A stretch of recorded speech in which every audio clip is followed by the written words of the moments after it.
Alice's Adventures in Wonderland by Lewis Carroll. Chapter 1. Down the Rabbit Hole.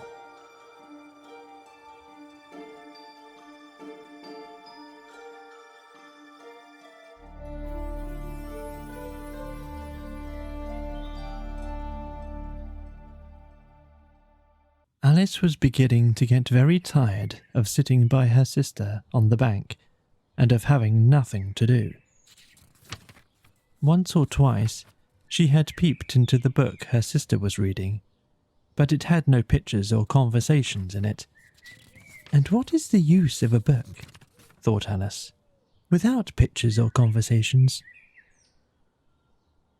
So she was considering in her own mind, as well as she could, for the hot day made her feel very sleepy and stupid, whether the pleasure of making a daisy chain would be worth the trouble of getting up and picking the daisies, when suddenly a white rabbit with pink eyes ran close by her.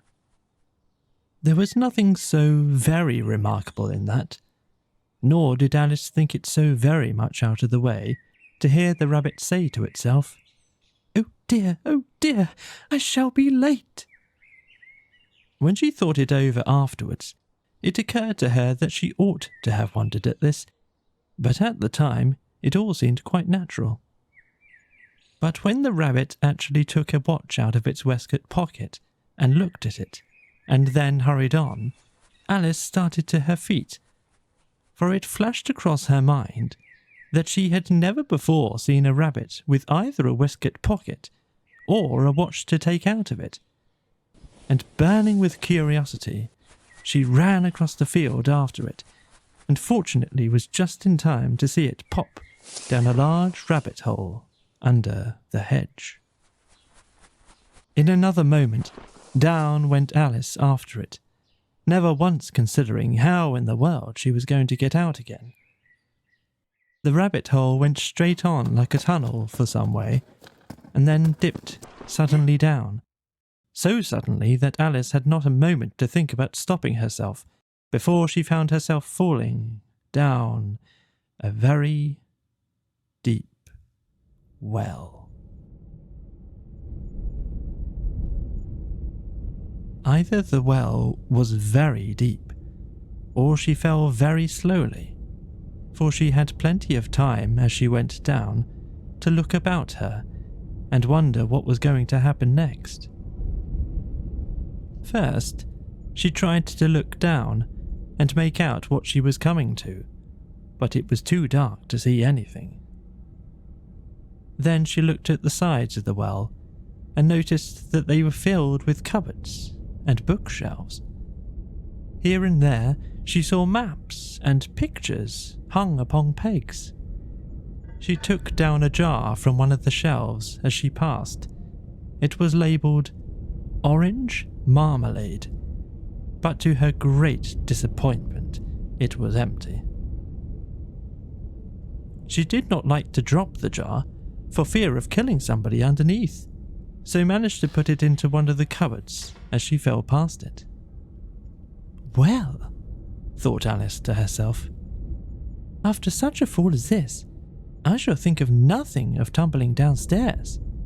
How brave they'll all think of me at home. Why, I wouldn't say anything about it, even if I fell off the top of the house," which was very likely true. Down, down, down. Would the fall never come to an end? "I wonder how many miles I've fallen by this time," she said aloud. "I must be getting somewhere near the centre of the earth. Let me see. That would be 4,000 miles down, I think."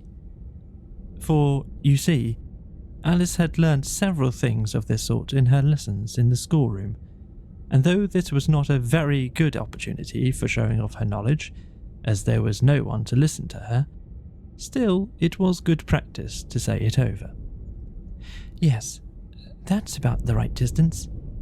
But then, I wonder what latitude or longitude I've got to. Alice had no idea what latitude was, or longitude either, but thought they were very nice, grand words to say. Presently, she began again. I wonder if I shall fall right through the earth. How funny it'll seem to come out among the people that walk with their heads downward. The antipathies, I think. She was rather glad there was no one listening this time, as it didn't sound at all the right word. But I shall have to ask them what the name of the country is, you know.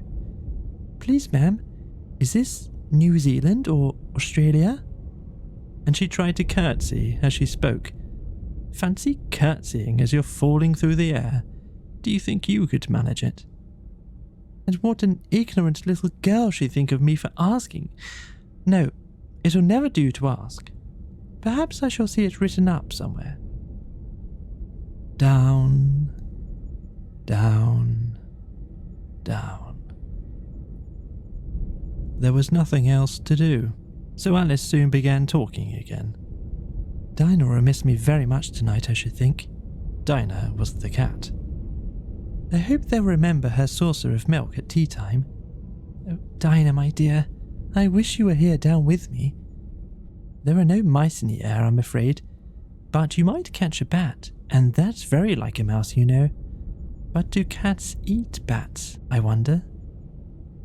And here Alice began to get rather sleepy, and went on saying to herself in a dreamy sort of way, do cats eat bats?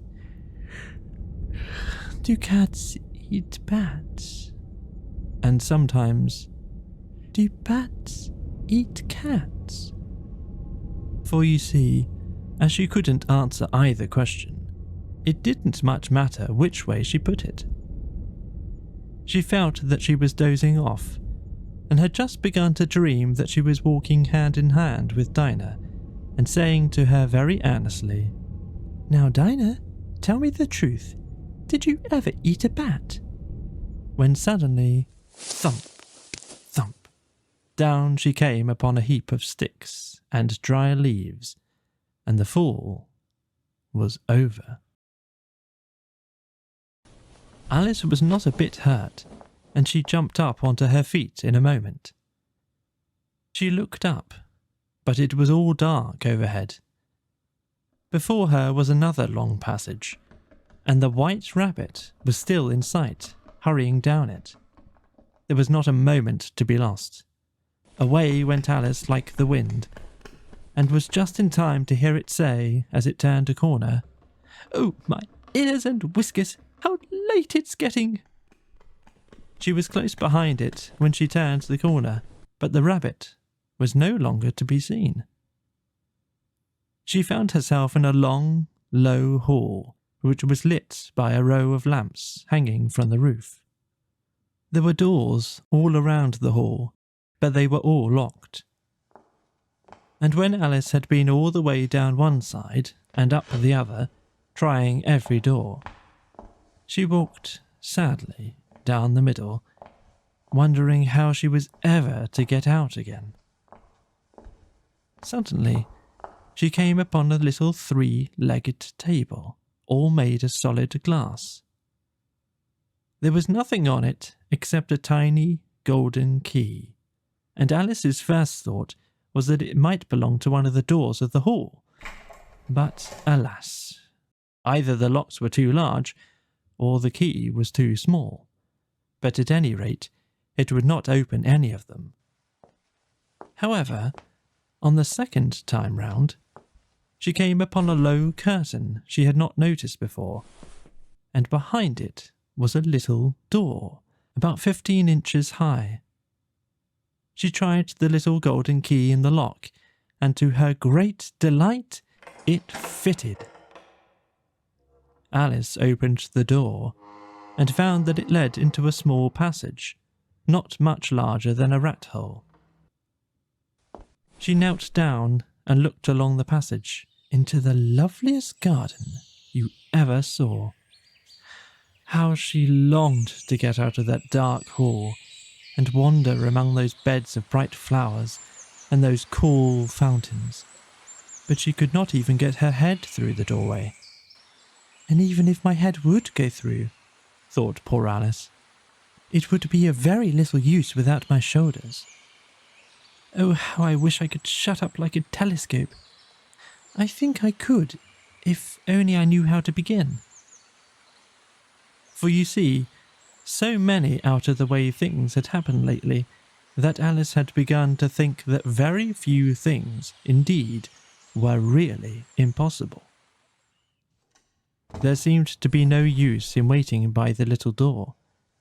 So she went back to the table, half hoping she might find another key on it, or at any rate a book of rules for shutting people up like telescopes. This time she found a little bottle on it, which was certainly not here before, said Alice.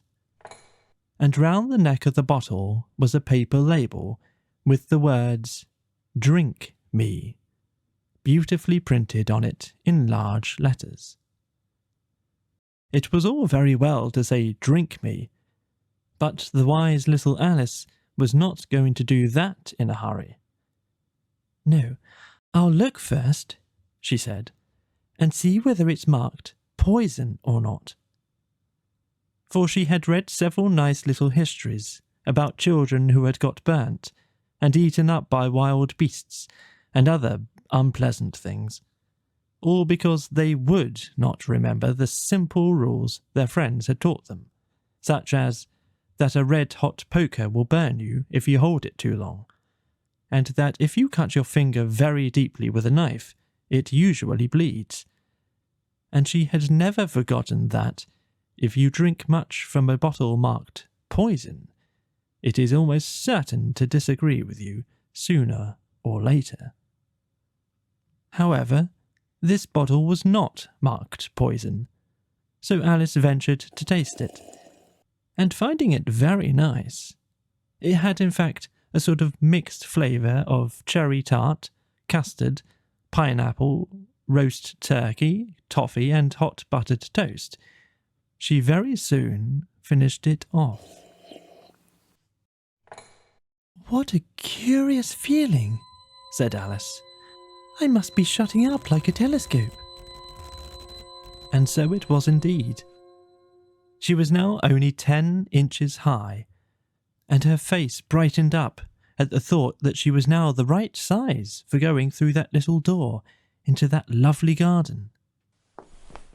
First, however, she waited for a few minutes to see if she was going to shrink any further. She felt a little nervous about this. "For it might end, you know," said Alice to herself, "in my going out altogether like a candle. I wonder what I should be like then." And she tried to fancy what the flame of a candle is like after the candle is blown out, for she could not remember ever having seen such a thing. After a while, finding that nothing more happened, she decided on going into the garden at once. But, alas, for poor Alice. When she got to the door, she found she had forgotten the little golden key, and when she went back to the table for it, she found she could not possibly reach it. She could see it quite plainly through the glass, and she tried her best to climb up one of the legs of the table, but it was too slippery. And when she had tired herself out with trying, the poor little thing sat down and cried. "Come, there's no use in crying like that," said Alice to herself rather sharply. "I advise you to leave off this minute." She generally gave herself very good advice, though she very seldom followed it. And sometimes she scolded herself so severely as to bring tears into her eyes. And once she remembered trying to box her own ears for having cheated herself in a game of croquet she was playing against herself.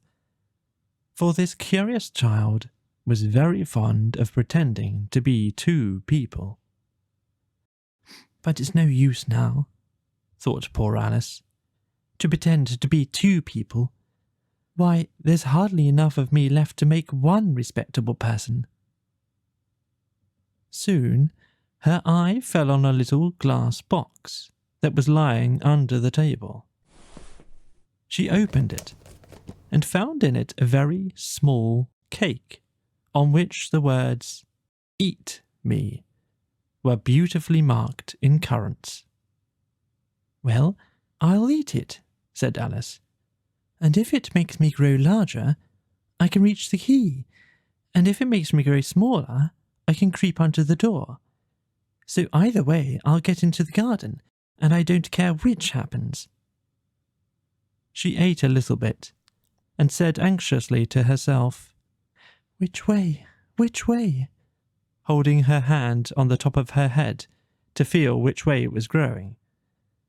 And she was quite surprised to find that she remained the same size. To be sure, this generally happens when one eats cake, but Alice had got so much in the way of expecting nothing but out-of-the-way things to happen, that it seemed quite dull and stupid for life to go on in the common way. So she set to work, and very soon finished off the cake.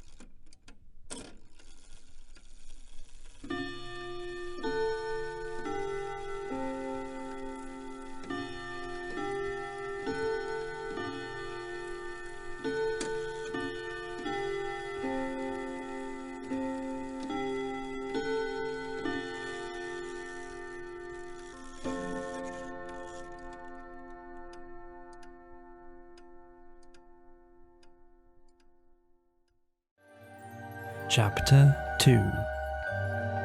The Pool of Tears.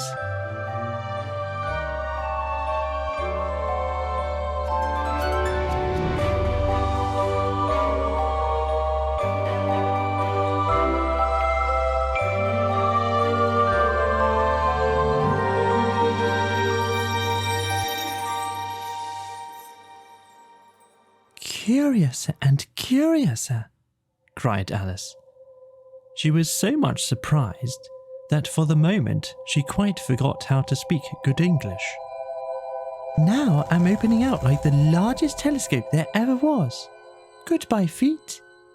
For when she looked down at her feet, they seemed to be almost out of sight, they were getting so far off. "Oh, my poor little feet. I wonder who will put on your shoes and stockings for you now, dears. I'm sure I shan't be able. I shall be a great deal too far off to trouble myself about you. You must manage the best way you can. But I must be kind to them," thought Alice. "Or perhaps they won't walk the way I want to go. Let me see. I'll give them a new pair of boots every Christmas." And she went on planning to herself how she would manage it. "They must go by carrier," she thought. "And how funny it'll seem, sending presents to one's own feet. And how odd the directions will look. Alice's right foot, Esquire. Hearthrug, near the fender, with Alice's love. Oh dear, what nonsense I'm talking." Just then, her head struck against the roof of the hall. In fact, she was now more than 9 feet high, and she at once took up the little golden key and hurried off to the garden door. Poor Alice. It was as much as she could do, lying down on one side to look through into the garden with one eye. But to get through was more hopeless than ever. She sat down and began to cry again.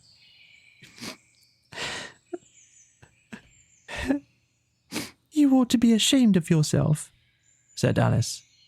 "A great girl like you," she might well say this, "to go on crying in this way. Stop it this moment, I tell you." But she went on all the same, shedding gallons of tears, until there was a large pool all around her, about 4 inches deep, and reaching half down the hall. After a time, she heard a little pattering of feet in the distance, and she hastily dried her eyes to see what was coming. It was the White Rabbit returning, splendidly dressed, with a pair of white kid gloves in one hand and a large fan in the other. He came trotting along in a great hurry, muttering to himself as he came, "Oh, the Duchess, the Duchess! Oh, won't she be savage if I've kept her waiting?" Alice felt so desperate that she was ready to ask help of anyone. So when the rabbit came near her, she began in a low, timid voice, "If you please, sir." The rabbit started violently, dropped the white kid gloves and the fan, and scurried away into the darkness as hard as he could go. Alice took up the fan and gloves, and, as the hall was very hot, she kept fanning herself all the time she went on talking. "Dear, dear, how queer everything is today. And yesterday things went on just as usual. I wonder if I've been changed in the night. Let me think. Was I the same when I got up this morning? I almost think I can remember feeling a little different. But if I'm not the same, the next question is, who in the world am I? Ah, that's the great puzzle." And she began thinking over all the children she knew that were of the same age as herself, to see if she could have been changed for any of them. "I'm sure I'm not Ada," she said, "for her hair goes in such long ringlets, and mine doesn't go in ringlets at all.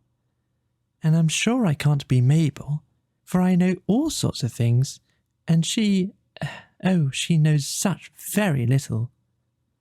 Besides, she's she, and I'm I, and, oh dear, how puzzling it all is. I'll try if I know all the things I used to know. Let me see. 4 times 5 is 12, and 4 times 6 is 13, and 4 times 7 is... oh dear, I shall never get to 20 at that rate. However, the multiplication table doesn't signify. Let's try geography. London is the capital of Paris, and Paris is the capital of Rome, and Rome... No, that's all wrong, I'm certain. I must have been changed for Mabel. I'll try and say, how doth the little? And she crossed her hands on her lap as if she were saying lessons, and began to repeat it. But her voice sounded hoarse and strange, and the words did not come the same way as they used to. How doth the little crocodile improve his shining tail, and pour the waters of the Nile on every golden scale?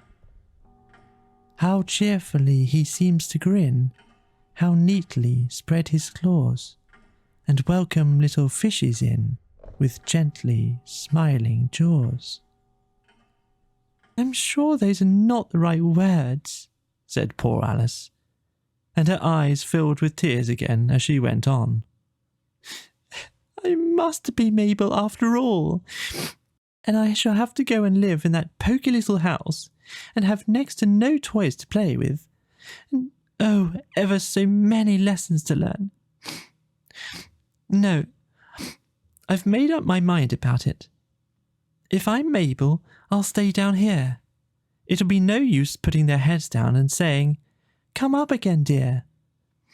I shall only look up and say, Who am I then? Tell me that first, and then, if I like being that person, I'll come up. If not, I'll stay down here till I'm somebody else. But, oh dear, cried Alice with a sudden burst of tears. I do wish they would put their heads down. I'm so very tired of being all alone here.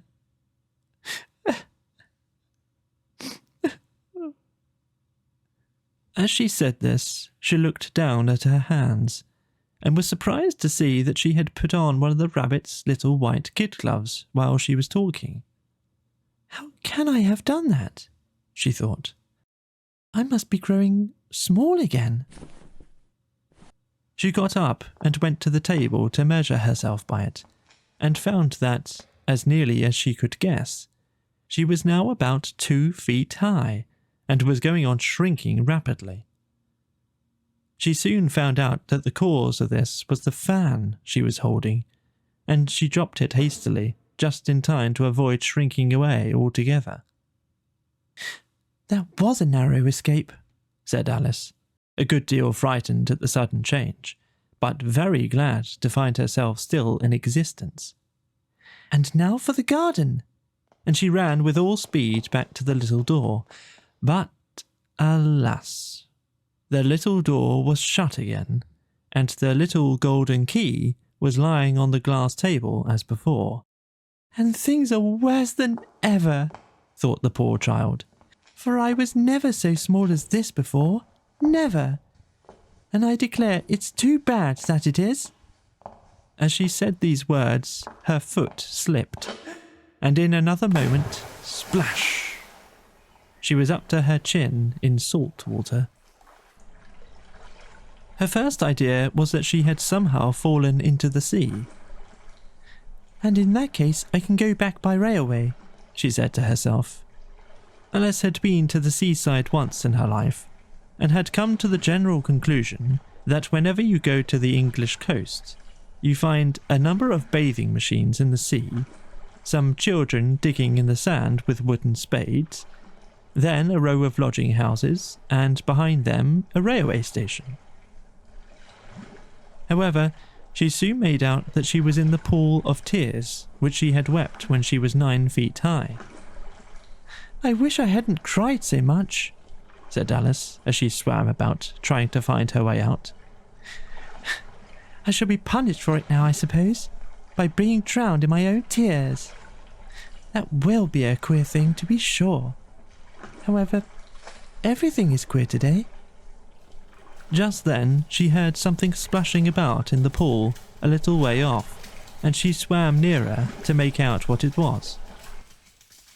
At first she thought it must be a walrus or a hippopotamus, but then she remembered how small she was now, and she soon made out that it was only a mouse that had slipped in like herself.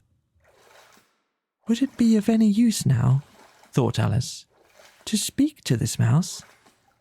Everything is so out of the way down here that I should think very likely it can talk. At any rate, there's no harm in trying." So she began, "Oh, mouse, do you know the way out of this pool? I am so very tired of swimming about here, oh mouse." Alice thought this must be the right way of speaking to a mouse. She had never done such a thing before, but she remembered having seen in her brother's Latin grammar, "A mouse, of a mouse, to a mouse, a mouse, oh mouse." The mouse looked at her rather inquisitively, and seemed to her to wink with one of its little eyes, but it said nothing. "Perhaps it doesn't understand English," thought Alice. "I dare say it's a French mouse, come over with William the Conqueror." For, with all her knowledge of history, Alice had no very clear notion how long ago anything had happened. So she began again, "Où est ma chatte?" which was the first sentence in her French lesson book. The mouse gave a sudden leap out of the water and seemed to quiver all over with fright. "Oh, I beg your pardon," cried Alice hastily, afraid that she had hurt the poor animal's feelings. "I quite forgot you didn't like cats." "Not like cats!" cried the mouse in a shrill, passionate voice. "Would you like cats if you were me?" "Well, perhaps not," said Alice in a soothing tone. "Don't be angry about it. And yet I wish I could show you our cat Dinah. I think you'd take a fancy to cats if only you could see her. She is a dear, quiet thing," Alice went on, half to herself, as she swam lazily about in the pool. "And she sits purring so nicely by the fire, licking her paws and washing her face. And she is such a nice, soft thing to nurse. And she's a capital one for catching mice." "Oh, I beg your pardon," cried Alice again. For this time the mouse was bristling all over, and she felt certain it must be really offended. "We won't talk about her any more if you'd rather not." "We indeed!" cried the mouse, who was trembling down to the end of his tail. "As if I would talk on such a subject. Our family always hated cats. Nasty, low, vulgar things. Don't let me hear the name again." "I won't indeed," said Alice in a great hurry to change the subject of conversation. Are you fond of dogs?" The mouse did not answer, so Alice went on eagerly. "There is such a nice little dog near our house I should like to show you. A little bright-eyed terrier, you know, with oh such long curly brown hair. And it'll fetch things when you throw them, and it'll sit up and beg for its dinner, and all sorts of things. I can't remember half of them. And it belongs to a farmer, you know. He says it's so useful it's worth £100. He says it kills all the rats and—" "Oh dear," cried Alice in a sorrowful tone. "I'm afraid I've offended it again." For the mouse was swimming away from her as hard as it could go, and making quite a commotion in the pool as it went. So she called softly after it, "Mouse dear, do come back again, and we won't talk about cats or dogs either if you don't like them." When the mouse heard this, it turned round and swam slowly back to her. Its face was quite pale, with passion, Alice thought, and it said in a low, trembling voice, "Let us get to the shore, and then I'll tell you my history, and you'll understand why it is I hate cats and dogs." It was high time to go, for the pool was getting quite crowded with the birds and animals that had fallen into it. There was a duck and a dodo, a lorry and an eaglet, and several other curious creatures. Alice led the way, and the whole party swam to the shore.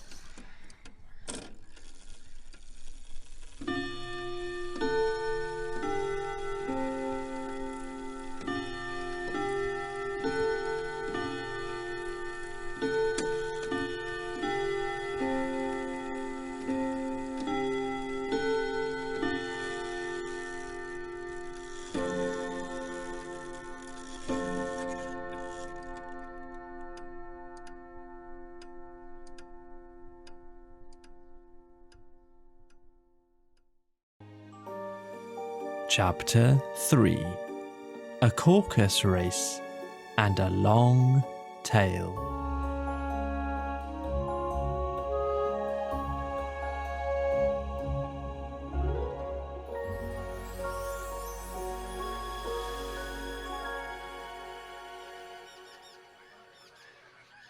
They were indeed a queer-looking party that assembled on the bank.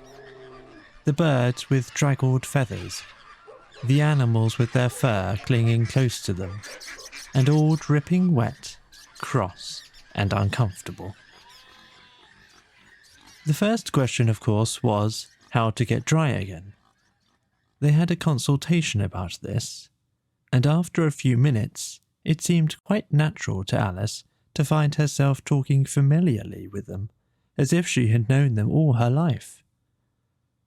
Indeed, she had quite a long argument with the lorry, who at last turned sulky and would only say, "I am older than you, and must know better." And this Alice would not allow without knowing how old it was, and as the lorry positively refused to tell its age, there was no more to be said.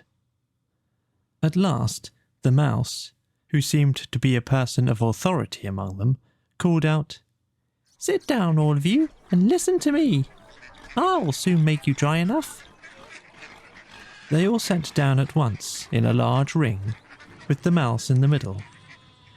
Alice kept her eyes anxiously fixed on it, for she felt sure she would catch a bad cold if she did not get dry very soon. "Ahem," said the mouse with an important air. "Are you all ready? This is the driest thing I know. Silence all round, if you please. William the Conqueror, whose cause was favoured by the Pope, was soon submitted to by the English, who wanted leaders, and had been of late much accustomed to usurpation and conquest. Edwin and Morcar, the Earls of Mercia and Northumbria. Ugh, said the lorry with a shiver. I beg your pardon, said the mouse, frowning, but very politely. Did you speak? Not I, said the lorry hastily. I thought you did, said the mouse. I proceed. Edwin and Morcar, the Earls of Mercia and Northumbria, declared for him, and even Stidgand, the patriotic Archbishop of Canterbury, found it advisable. Found what? Said the duck. Found it, the mouse replied rather crossly. Of course you know what it means. I know what it means well enough when I find a thing, said the duck. It's generally a frog or a worm. The question is, what did the Archbishop find? The mouse did not notice this question, but hurriedly went on. Found it advisable to go with Edgar Atheling, to meet William and offer him the crown. William's conduct was at first moderate, but the insolence of his Normans... How are you getting on now, my dear? It continued, turning to Alice as it spoke. As wet as ever, said Alice in a melancholy tone. It doesn't seem to dry me at all. In that case, said the dodo solemnly, rising to its feet, I move that the meeting adjourn for the immediate adoption of more energetic remedies. Speak English, said the eaglet. I don't know half the meaning of those long words, and what's more, I don't believe you do either. And the eaglet bent down its head to hide a smile. Some of the other birds tittered audibly. What I was going to say, said the dodo in an offended tone, was that the best thing to get us dry would be a caucus race. What is a caucus race? Said Alice. Not that she wanted much to know, but the dodo had paused as if it thought that somebody ought to ask, and no one else seemed inclined to say anything. Why, said the dodo, the best way to explain is to do it. And, as you might like to try the thing yourself some winter day, I will tell you how the dodo managed it. First, it marked out a race course in a sort of circle. The exact shape doesn't matter, it said. And then all the party were placed along the course, here and there. There was no 1, 2, 3 and away, but they began running when they liked and left off when they liked, so that it was not easy to know when the race was over. However, when they had been running half an hour or so and were quite dry again, the dodo suddenly called out, "The race is over!" And they all crowded round it, panting and asking, "But who's won?" This question the dodo could not answer without a great deal of thought, and it sat for a long time with one finger pressed upon its forehead, the position in which you usually see Shakespeare in the pictures of him, while the rest waited in silence. At last the dodo said, "Everybody has won, and all must have prizes." But who is to give the prizes? Quite a chorus of voices asked. Why, she, of course, said the dodo, pointing to Alice with one finger, and the whole party at once crowded round her, calling out in a confused way, "Prizes! Prizes! Prizes! Prizes!" Alice had no idea what to do, and in despair she put her hand in her pocket and pulled out a box of comfits. Luckily the salt water had not got into it, and handed them round as prizes. There was exactly one apiece, all round. "But she must have a prize herself, you know," said the mouse. "Of course," the dodo replied very gravely. "What else have you got in your pocket?" he went on, turning to Alice. Only a thimble," said Alice sadly. "Hand it over here," said the dodo.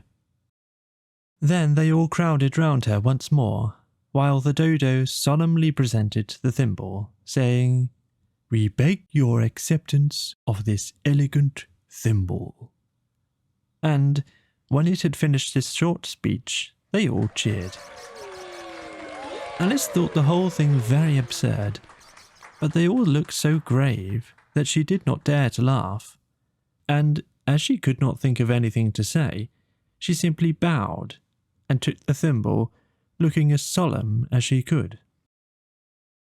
The next thing was to eat the comfits.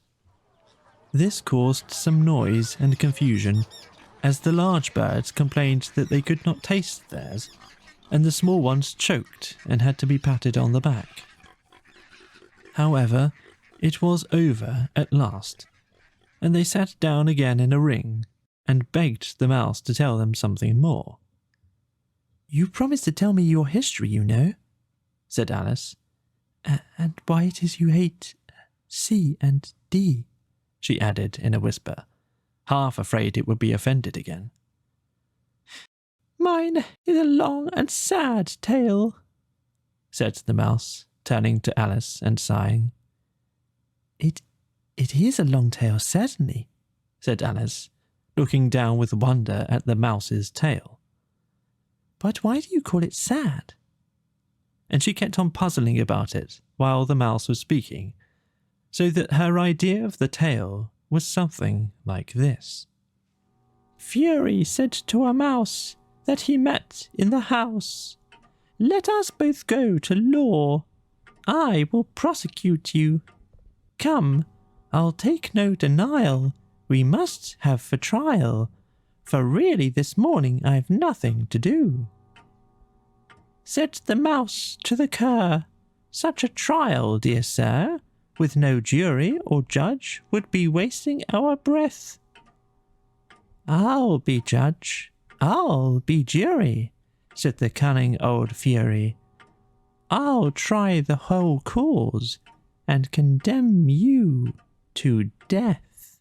"You are not attending," said the mouse to Alice severely. "What are you thinking of?" "I beg your pardon," said Alice very humbly. "You had got to the fifth bend, I think." "I had not," cried the mouse sharply and very angrily. "Not?" said Alice, always ready to make herself useful and looking anxiously about her. "Oh, do let me help to undo it." "I shall do nothing of the sort," said the mouse, getting up and walking away. "You insult me by talking such nonsense." I didn't mean it," pleaded poor Alice. "But you're so easily offended, you know." The mouse only growled in reply. "Please come back and finish your story," Alice called after it. And the others all joined in chorus. Yes, please do. But the mouse only shook its head impatiently and walked a little quicker. "Oh, what a pity it wouldn't stay," sighed the lorry, as soon as it was quite out of sight. And an old crab took the opportunity of saying to her daughter, "Ah, my dear, let this be a lesson to you to never lose your temper." "Hold your tongue, Ma," said the young crab a little snappishly. "You're enough to try the patience of an oyster."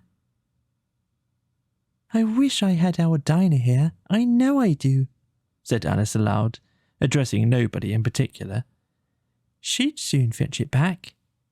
"And who is Dinah, if I might venture to ask the question?" said the lorry. Alice replied eagerly, for she was always ready to talk about her pet. "Dinah's our cat, and she's a capital one for catching mice, you can't think. And, oh, I wish you could see her after the birds. Well, she'll eat a little bird as soon as look at it." This speech caused a remarkable sensation among the party. Some of the birds hurried off at once. One old magpie began wrapping itself up very carefully, remarking, "I really must be getting home. The night air doesn't suit my throat." And a canary called out in a trembling voice to its children, "Come away, my dears. It's high time you were all in bed." On various pretexts, they all moved off, and Alice was soon left alone. I wish I hadn't mentioned Dinah, she said to herself in a melancholy tone. Nobody seems to like her down here, and I'm sure she's the best cat in the world. Oh, my dear Dinah, I wonder if I shall ever see you any more. And here poor Alice began to cry again, for she felt very lonely and low-spirited. In a little while, however, she again heard a little pattering of footsteps in the distance, and she looked up eagerly, half hoping that the mouse had changed its mind and was coming back to finish his story.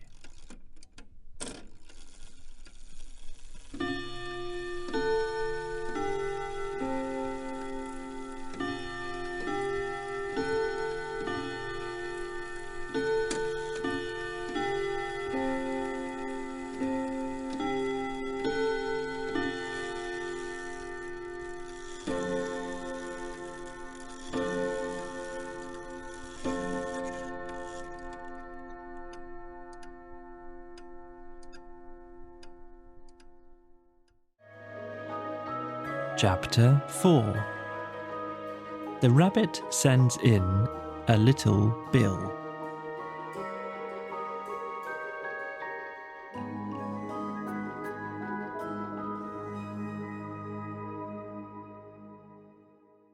It was the White Rabbit, trotting slowly back again and looking anxiously about it as it went, as if it had lost something, and she heard it muttering to itself, the Duchess, oh my dear paws, oh my fur and whiskers, she'll get me executed, as sure as ferrets are ferrets. Where can I have dropped them, I wonder? Alice guessed in a moment that it was looking for the fan and the pair of white kid gloves, and she very good-naturedly began hunting about for them, but they were nowhere to be seen. Everything seemed to have changed since her swim in the pool, and the great hall with the glass table and the little door had vanished completely.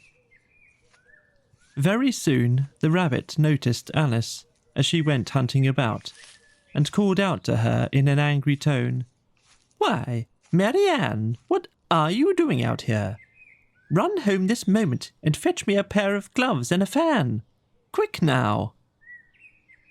And Alice was so much frightened that she ran off at once in the direction it pointed to, without trying to explain the mistake it had made.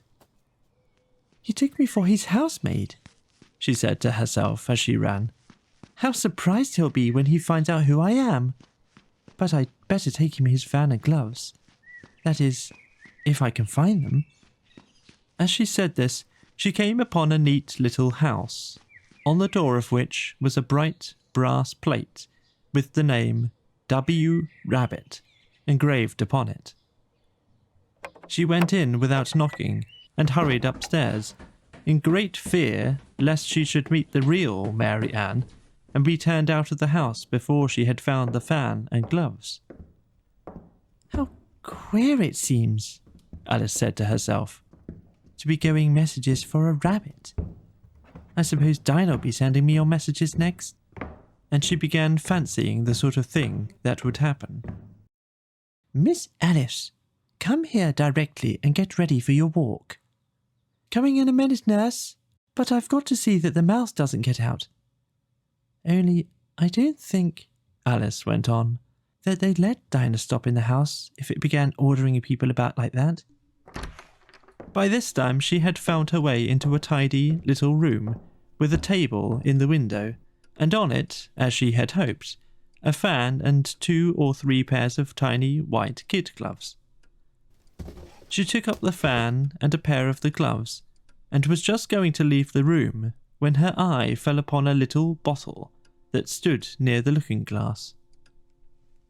There was no label this time with the words "Drink me," but nevertheless she uncorked it and put it to her lips. "I know something interesting is sure to happen," she said to herself, "whenever I eat or drink anything.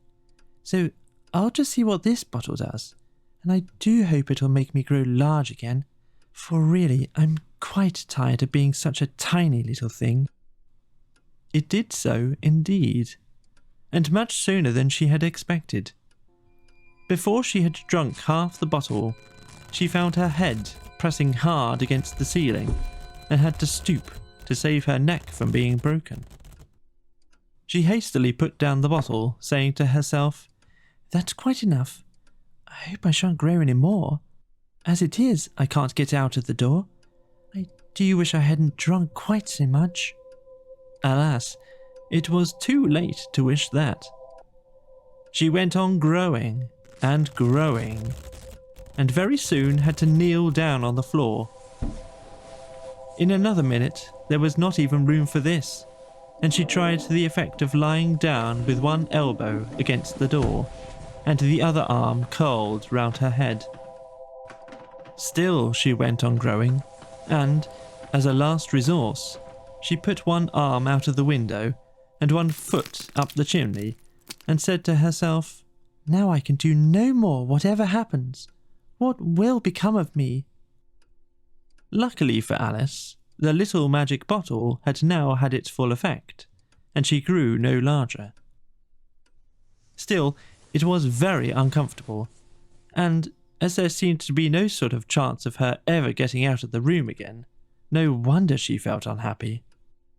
"It was much pleasanter at home," thought poor Alice, "when one wasn't growing larger and smaller and being ordered about by mice and rabbits. I almost wish I hadn't gone down that rabbit hole, and yet it's rather curious, you know, this sort of life. I do wonder what can have happened to me. When I used to read fairy tales, I fancied that kind of thing never happened, and now here I am in the middle of one. There ought to be a book written about me, that there ought. And when I grow up, I'll write one. But I'm grown up now," she added in a sorrowful tone. "At least there's no room to grow up any more here. But then," thought Alice, "shall I never get any older than I am now? That'll be a comfort, one way, never to be an old woman. But then, oh, always having lessons to learn. Oh, I shouldn't like that." "Oh, you foolish Alice," she answered herself. "How can you learn lessons in here? Why, there's hardly room for you, and no room at all for any lesson books."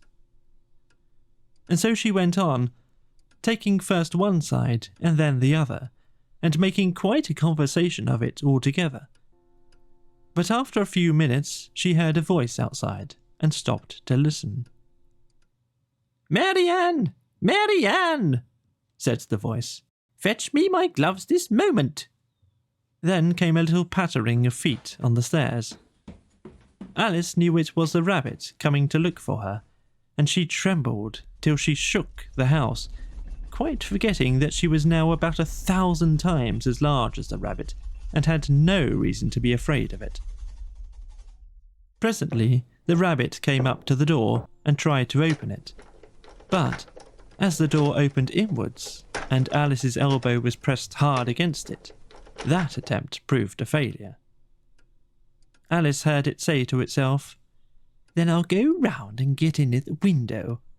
"That you won't," thought Alice, and, after waiting till she fancied she heard the rabbit just under the window, she suddenly spread out her hand and made a snatch in the air.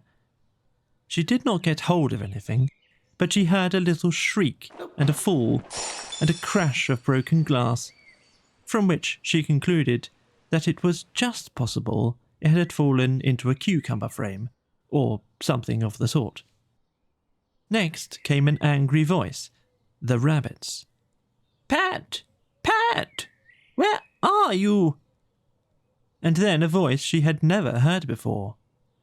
"Sure then, I'm here, digging for apples, your honour."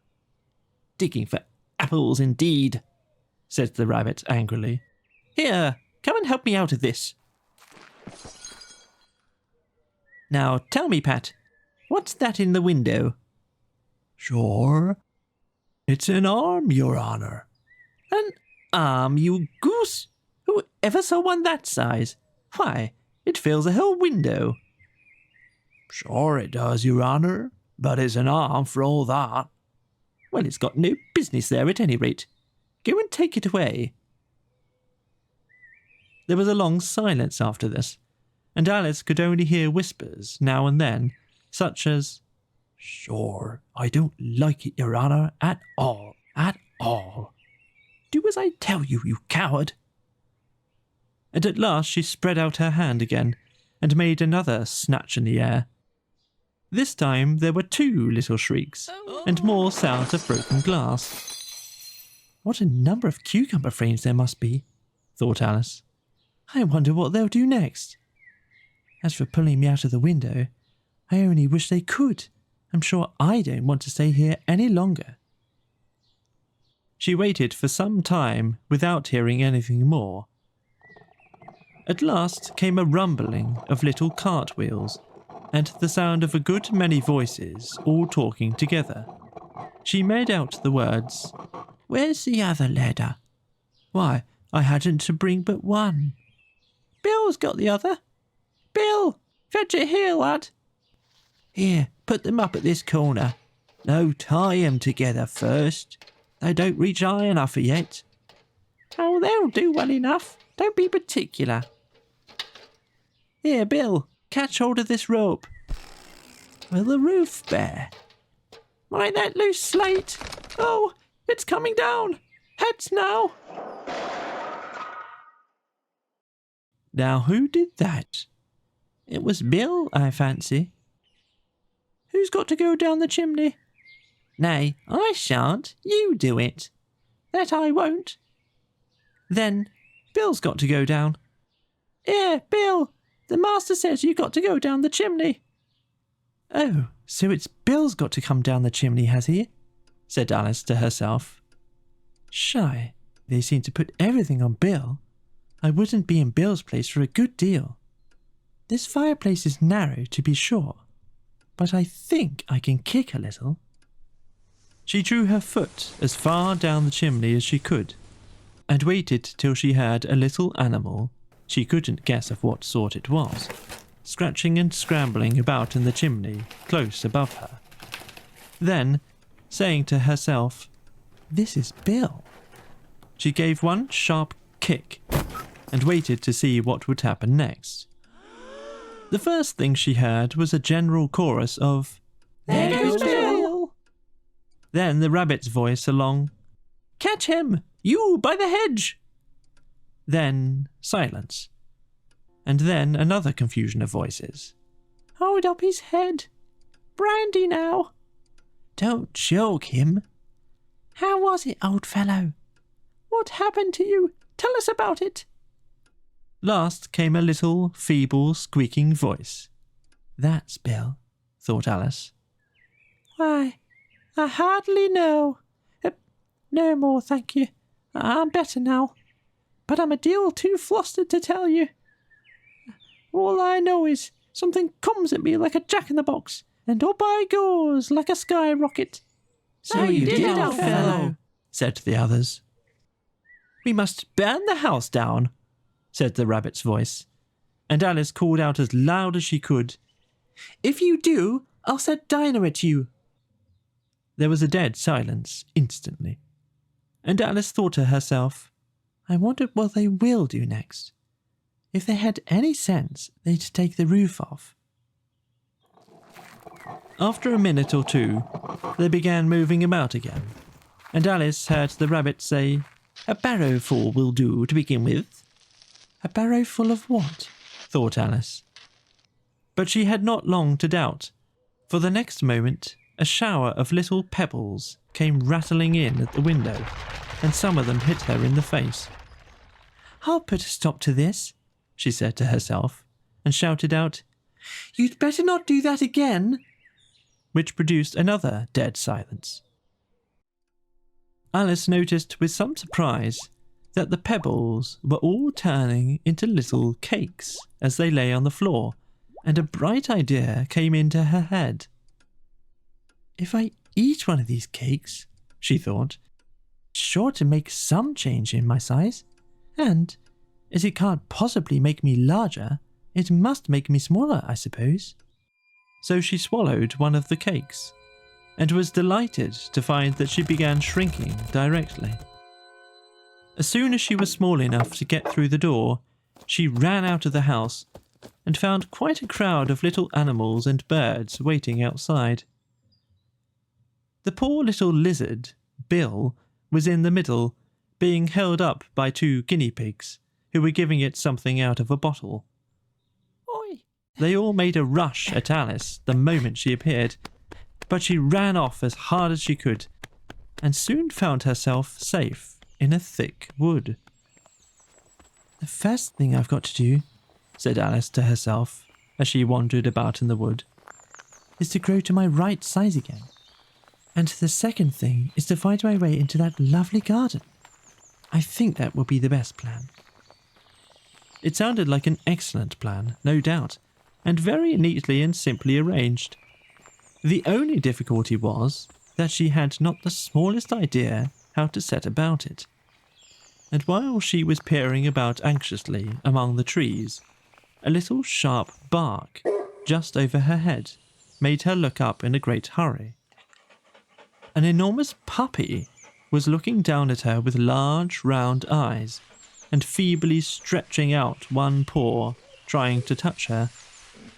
"Poor little thing," said Alice in a coaxing tone, and she tried hard to whistle to it, but she was terribly frightened all the time at the thought that it might be hungry, in which case it would be very likely to eat her up in spite of all her coaxing.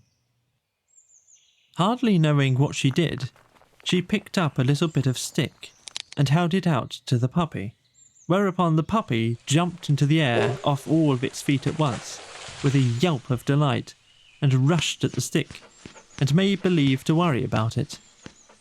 Then Alice dodged behind a great thistle to keep herself from being run over, and the moment she appeared on the other side, the puppy made another rush at the stick, and tumbled head over heels in its hurry to get hold of it.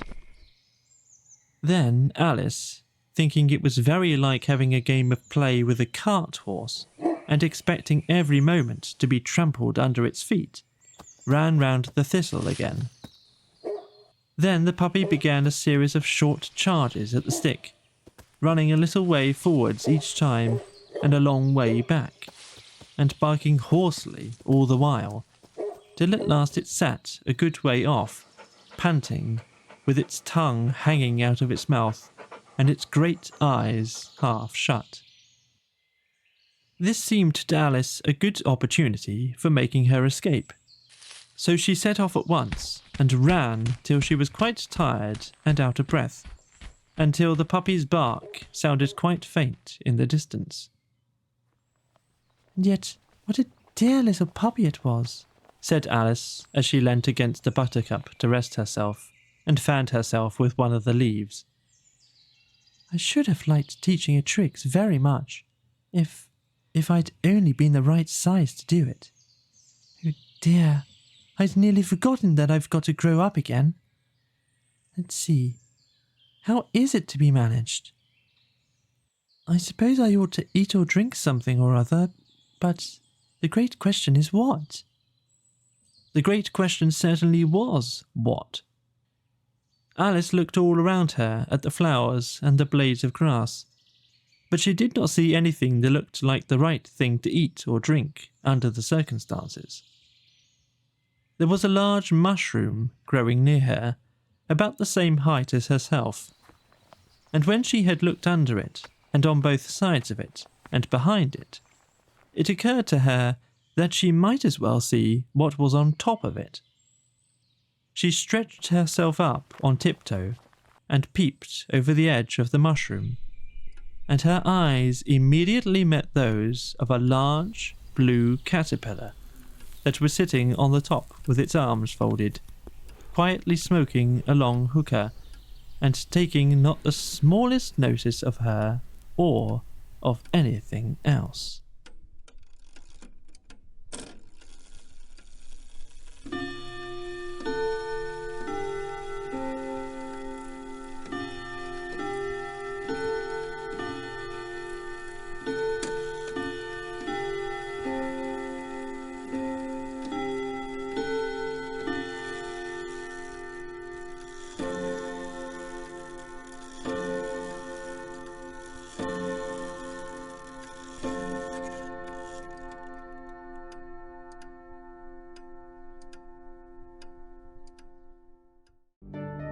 Chapter 5. Advice from a Caterpillar.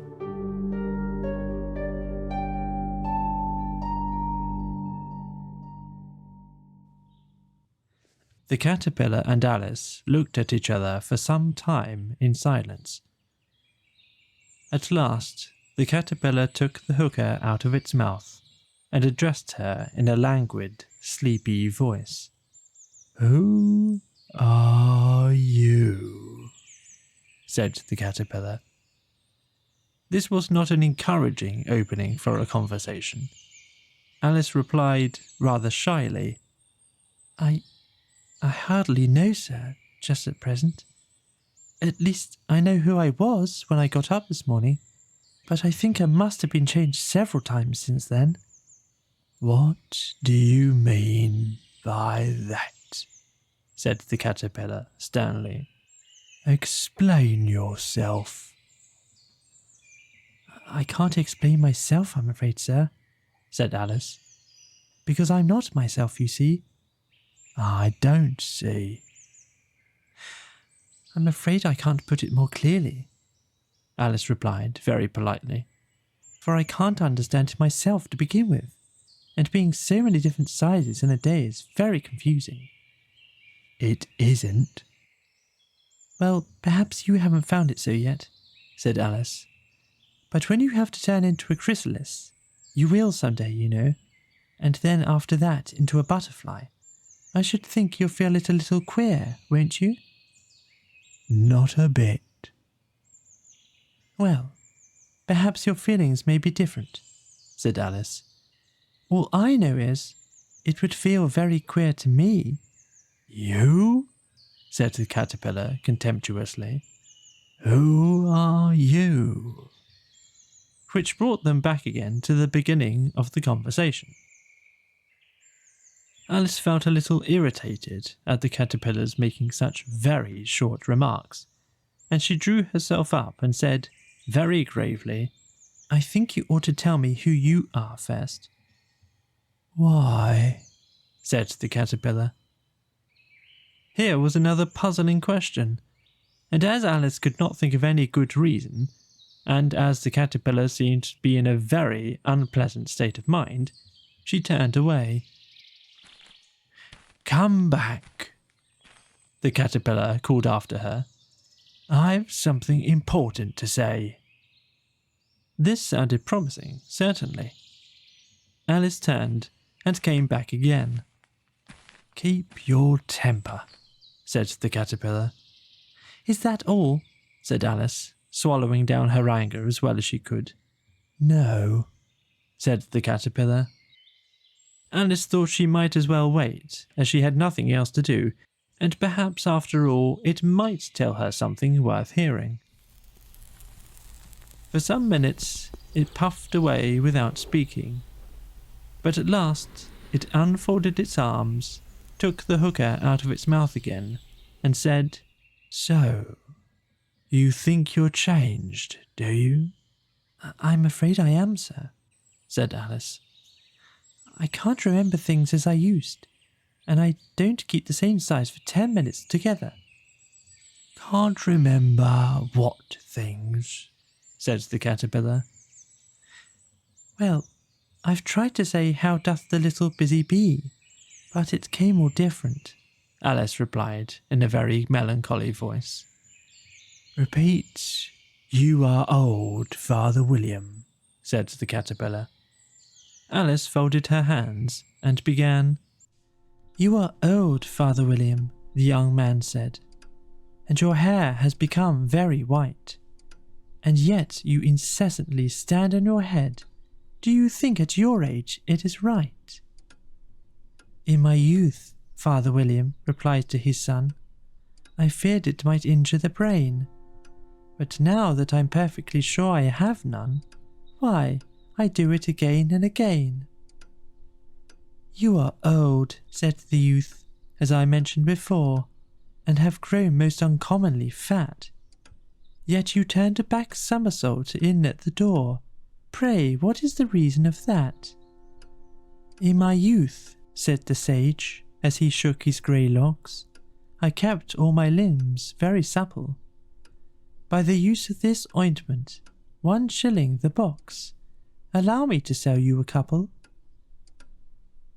"You are old," said the youth, "and your jaws are too weak for anything tougher than suet. Yet you finished the goose with the bones and the beak.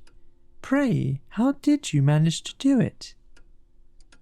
"In my youth," said his father, "I took to the law and argued each case with my wife, and the muscular strength which it gave to my jaw has lasted the rest of my life."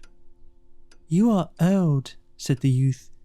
"One would hardly suppose that your eye was as steady as ever. Yet you balanced an eel on the end of your nose. What made you so awfully clever?" "I have answered 3 questions, and that is enough," said his father.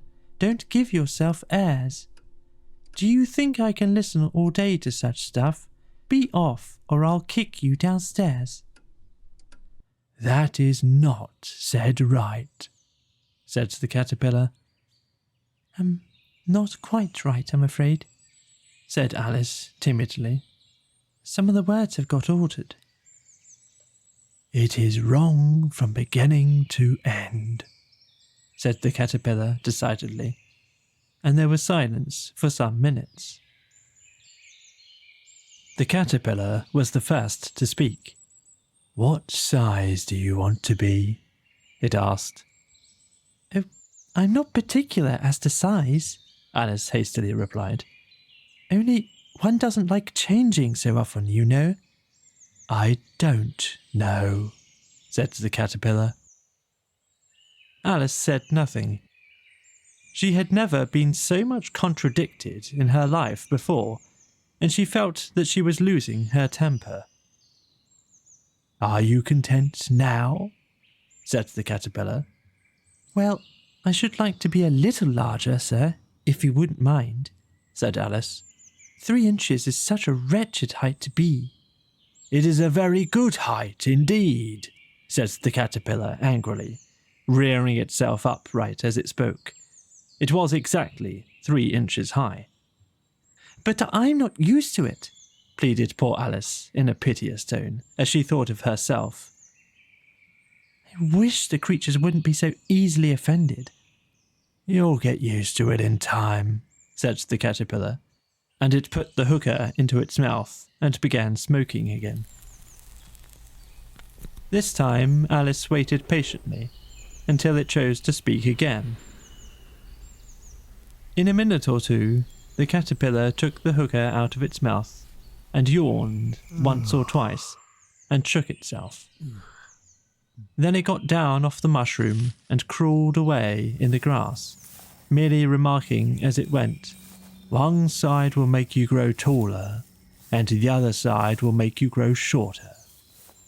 "One side of what? The other side of what?" thought Alice to herself.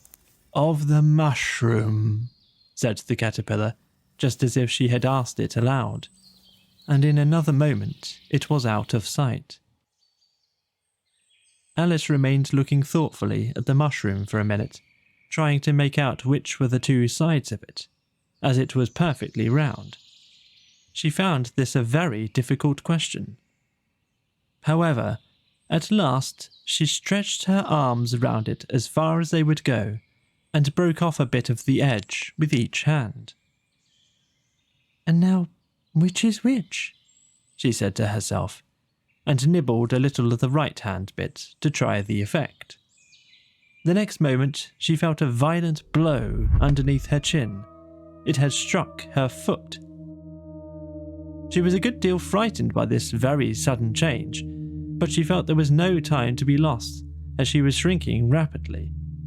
So she set to work at once to eat some of the other bit.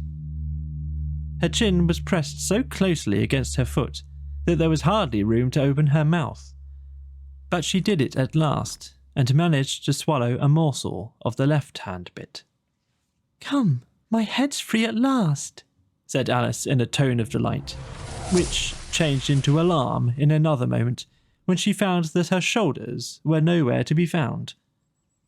all she could see when she looked down was an immense length of neck, which seemed to rise like a stalk out of a sea of green leaves that lay far below her. "What can all that green stuff be?" said Alice. "And where have my shoulders got to? And oh, my poor hands! How is it I can't see you?" She was moving them about as she spoke, but no result seemed to follow, except a little shaking among the distant green leaves. As there seemed to be no chance of getting her hands up to her head, she tried to get her head down to them, and was delighted to find that her neck would bend about easily in any direction, like a serpent. She had just succeeded in curving it down into a graceful zigzag, and was going to dive in among the leaves, which she found to be nothing but the tops of the trees under which she had been wandering, when a sharp hiss made her draw back in a hurry. A large pigeon had flown into her face and was beating her violently with its wings. "Serpent!" screamed the pigeon. "I am not a serpent," said Alice indignantly. "Let me alone." "Serpent, I say again," repeated the pigeon, but in a more subdued tone, and added with a kind of sob, "I've tried every way, and nothing seems to suit them." "I haven't the least idea what you're talking about," said Alice. "I have tried the roots of trees, I have tried banks, I have tried hedges," the pigeon went on without attending to her. "But those serpents, there's no pleasing them."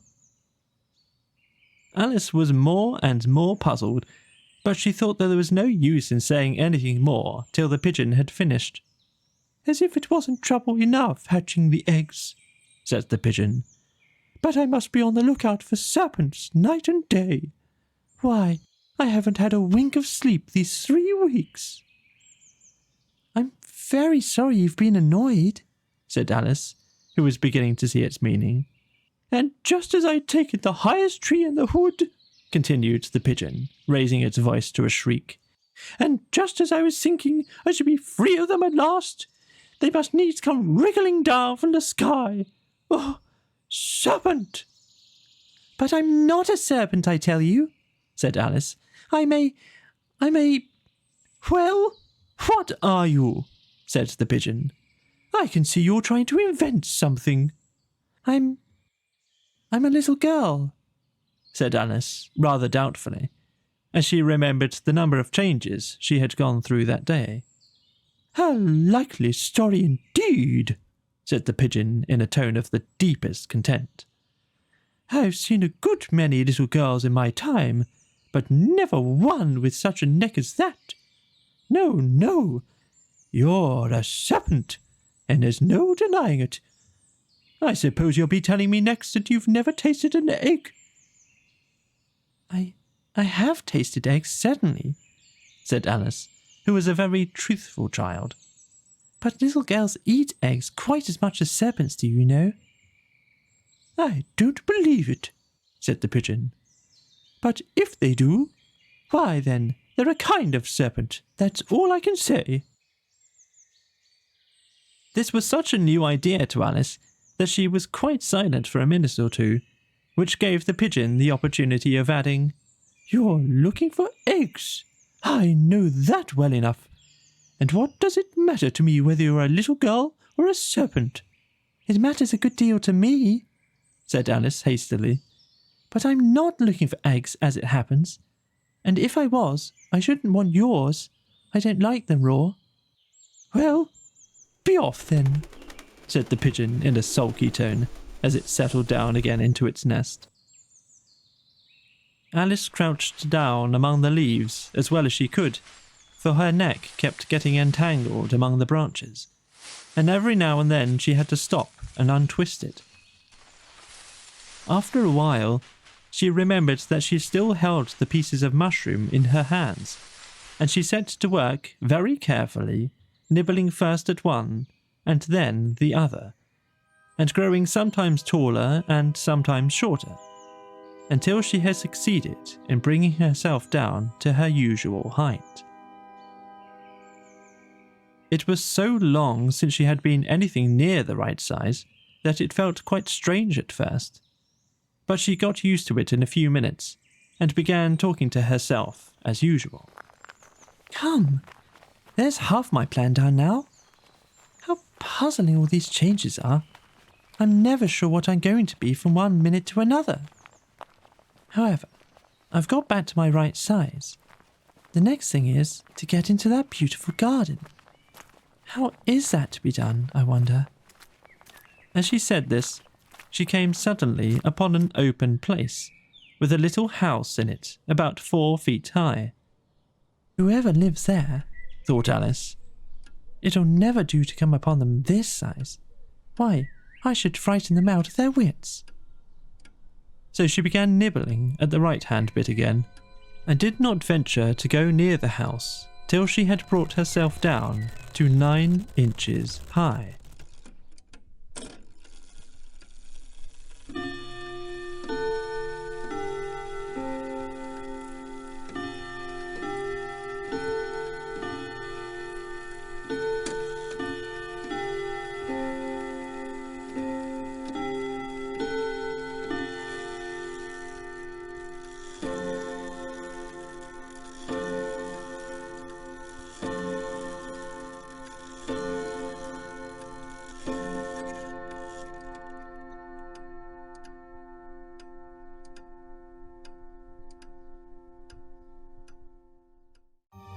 Chapter 6.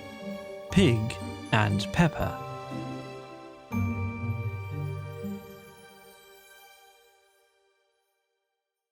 For a minute or two, she stood looking at the house and wondered what to do next, when suddenly a footman in livery came running out of the wood.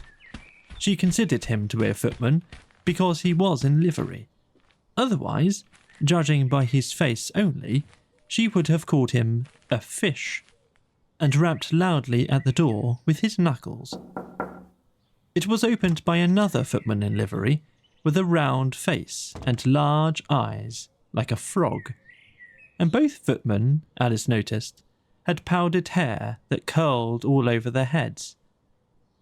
She felt very curious to know what it was all about, and crept a little way out of the wood to listen. The fish footman began by producing from under his arm a great letter, nearly as large as himself, and this he handed over to the other, saying in a solemn tone, "For the Duchess, an invitation from the Queen to play croquet." The frog footman repeated in the same solemn tone, only changing the order of the words a little, "From the Queen, an invitation for the Duchess to play croquet." Then they both bowed low, and their curls got entangled together. Alice laughed so much at this that she had to run back into the wood for fear of their hearing her. And when she next peeped out, the fish footman was gone, and the other was sitting on the ground near the door, staring stupidly up into the sky. Alice went timidly up to the door and knocked. "There's no sort of use in knocking," says the footman, "and that for 2 reasons. First, because I'm on the same side of the door as you are. Secondly, because they're making such a noise inside, no one could possibly hear you." And certainly there was a most extraordinary noise going on within. A constant howling and sneezing, and every now and then a great crash, as if a dish or kettle had been broken to pieces. "Please then," said Alice, "how am I to get in?" "There might be some sense in your knocking," the footman went on without attending to her, "if we had the door between us. For instance, if you were inside, you might knock, and I could let you out, you know." He was looking up into the sky all the time he was speaking, and this Alice thought decidedly uncivil.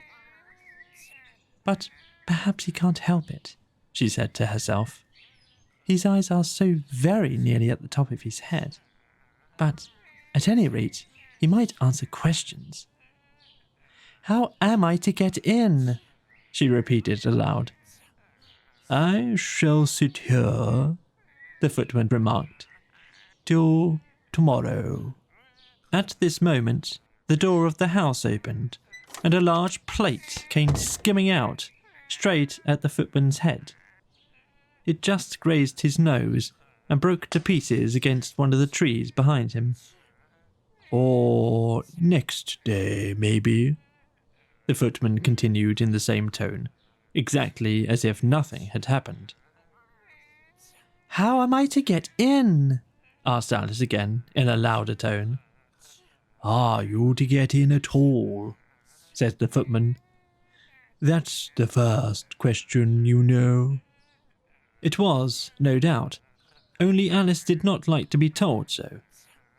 It's really dreadful, she muttered to herself. The way all the creatures argue, it's enough to drive one crazy. The footman seemed to think this a good opportunity for repeating his remark, with variations. I shall sit here, he said, on and off, for days and days. But what am I to do? Said Alice. Anything you like, said the footman, and began whistling. Oh, there's no use in talking to him, said Alice desperately. He's perfectly idiotic. And she opened the door and went in. The door led right into a large kitchen, which was full of smoke from one end to the other. The Duchess was sitting on a three-legged stool in the middle, nursing a baby. The cook was leaning over the fire, stirring a large cauldron, which seemed to be full of soup. Oh, there's certainly too much pepper in that soup, Alice said to herself, as well as she could for sneezing. There was certainly too much of it in the air. Even the Duchess sneezed occasionally, and as for the baby, it was sneezing and howling alternately, without a moment's pause. The only things in the kitchen that did not sneeze were the cook and a large cat, which was sitting on the hearth and grinning from ear to ear. Please will you tell me, said Alice a little timidly, for she was not quite sure whether it was good manners for her to speak first. Why your cat grins like that?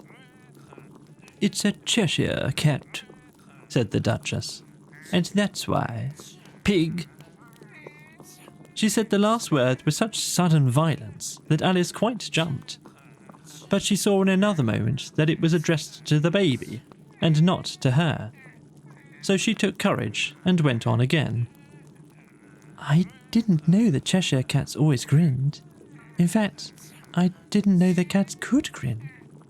They all can, said the Duchess, and most of them do. I don't know any that do, Alice said very politely, feeling quite pleased to have got into conversation. You don't know much, said the Duchess, and that's a fact.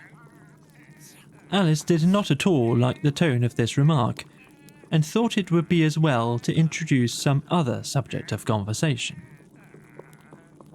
While she was trying to fix on one, the cook took the cauldron of soup off the fire and at once set to work throwing everything within her reach at the Duchess and the baby. The fire irons came first, then followed a shower of saucepans, plates and dishes. The Duchess took no notice of them, even when they hit her, and the baby was howling so much already that it was quite impossible to say whether the blows hurt it or not. Oh, please mind what you're doing, cried Alice, jumping up and down in an agony of terror. Oh, there goes his precious nose, as an unusually large saucepan flew close by it, and very nearly carried it off. If everybody minded their own business, the Duchess said in a hoarse growl, the world would go round a deal faster than it does. Which would not be an advantage, said Alice, who felt very glad to get an opportunity of showing off a little of her knowledge. Just think of what work it would make with a day and night. You see, the Earth takes 24 hours to turn round on its axis. Talking of axes, said the Duchess, chop off her head. Alice glanced round rather anxiously at the cook to see if she meant to take the hint. But the cook was busily stirring the soup and seemed not to be listening. So she went on again. 24 hours, I think. Or is it 12? Oh, don't bother me, said the Duchess. I could never abide figures. And with that, she began nursing her child again, singing a sort of lullaby to it as she did so, and giving it a violent shake at the end of every line. Speak roughly to your little boy, and beat him when he sneezes. He only does it to annoy, because he knows it teases. Wow, wow, wow. While the Duchess sang the second verse of the song, she kept tossing the baby violently up and down, and the poor little thing howled so that Alice could hardly hear the words. I speak severely to my boy, I beat him when he sneezes, for he can thoroughly enjoy the pepper when he pleases. Wow, wow, wow. Here, you may nurse it a bit if you like, the Duchess said to Alice, flinging the baby at her as she spoke. I must go and get ready to play croquet with the Queen. And she hurried out of the room. The cook threw a frying pan after her as she went out, but it just missed her. Alice caught the baby with some difficulty, as it was a queer-shaped little creature, and held out its arms and legs in all directions. Just like a starfish, thought Alice. The poor little thing was snorting like a steam engine when she caught it, and kept doubling itself up and straightening itself out again, so that altogether, for the first minute or two, it was as much as she could do to hold it. As soon as she had made out the proper way of nursing it, which was to twist it up into a sort of knot, and then keep tight hold of its right ear and left foot, so as to prevent it undoing itself, she carried it out into the open air. If I don't take this child away with me, thought Alice, they're sure to kill it in a day or two. Wouldn't it be murder to leave it behind? She said the last words out loud, and the little thing grunted in reply. It had left off sneezing by this time. Don't grunt, said Alice. That's not at all a proper way of expressing yourself. The baby grunted again, and Alice looked very anxiously into its face to see what was the matter with it. There could be no doubt that it had a very turned-up nose, much more like a snout than a real nose. Also, its eyes were getting extremely small for a baby. Altogether, Alice did not like the look of the thing at all. But perhaps it was only sobbing, she thought, and looked into its eyes again to see if there were any tears. No, there were no tears. If you're going to turn into a pig, my dear, said Alice seriously, I'll have nothing more to do with you. Mind now. The poor little thing sobbed again, or grunted. It was impossible to say which.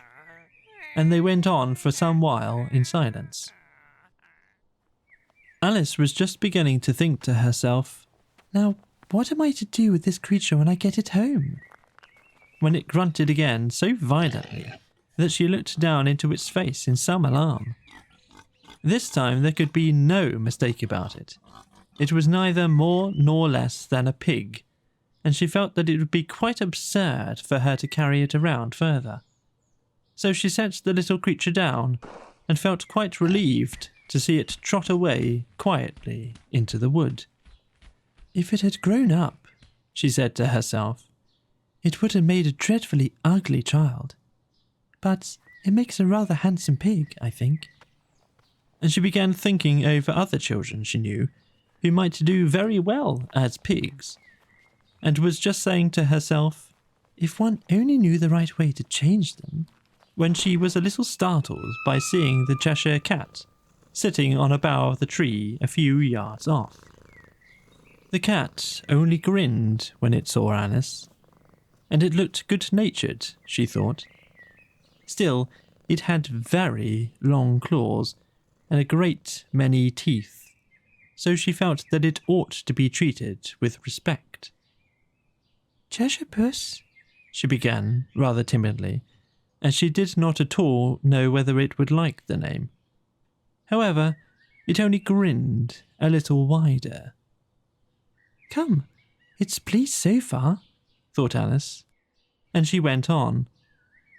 Would you tell me, please, which way I ought to go from here? That depends a good deal on where you want to get to, said the cat. I don't much care where, said Alice. Then it doesn't matter which way you go. So long as I get somewhere, Alice added as an explanation. Oh, you're sure to do that, said the cat, if only you walk long enough. Alice felt that this could not be denied, so she tried another question. What sort of people live about here? In that direction, the cat said, waving its right paw round, lives a hatter, and in that direction, waving the other paw, lives a March hare. Visit either you like, they're both mad. But I don't want to go among mad people, Alice remarked. Oh, you can't help that, said the cat. We're all mad here. I'm mad. You're mad. How do you know I'm mad? Said Alice. You must be, said the cat, or you wouldn't have come here. Alice didn't think that proved it at all. However, she went on, And how do you know that you're mad? To begin with, said the cat, a dog's not mad. You grant that? I suppose so, said Alice. Well then, the cat went on, you see, a dog growls when it's angry, and wags its tail when it's pleased. Now, I growl when I'm pleased, and I wag my tail when I'm angry. Therefore, I'm mad. I call it purring, not growling, said Alice. Call it what you like, said the cat. Do you play croquet with the Queen today? I should like it very much, said Alice. But I haven't been invited yet. You'll see me there, said the cat, and vanished. Alice was not much surprised at this. She was getting so used to queer things happening. While she was looking at the place where it had been, it suddenly appeared again. By the by, what became of the baby? Said the cat. I nearly forgot to ask. It turned into a pig, Alice quietly said, just as if it had come back in a natural way. I thought it would, said the cat, and vanished again. Alice waited a little, half expecting to see it again, but it did not appear, and after a minute or two, she walked on in the direction in which the March hare was said to live. I've seen hatters before, she said to herself. The March hare will be much the most interesting, and perhaps, as this is May, it won't be raving mad. At least not so mad as it was in March. As she said this, she looked up, and there was the cat again, sitting on a branch of a tree. "Did you say pig or fig?" said the cat. "I said pig," replied Alice, "and I wish you wouldn't keep appearing and vanishing so suddenly. You make one quite giddy." "All right," said the cat. And this time it vanished quite slowly, beginning with the end of the tail, and ending with the grin, which remained some time after the rest of it had gone. "Well, I've often seen a cat without a grin," thought Alice, "but a grin without a cat? It's the most curious thing I ever saw in my life." She had not gone much farther before she came in sight of the house of the March Hare. She thought it must be the right house, because the chimneys were shaped like ears, and the roof was thatched with fur. It was so large a house that she did not like to go nearer till she had nibbled some more of the left-hand bit of mushroom, and raised herself to about 2 feet high. Even then, she walked up towards it rather timidly, saying to herself, "Suppose it should be raving mad after all? I almost wish I'd gone to see the Hatter instead."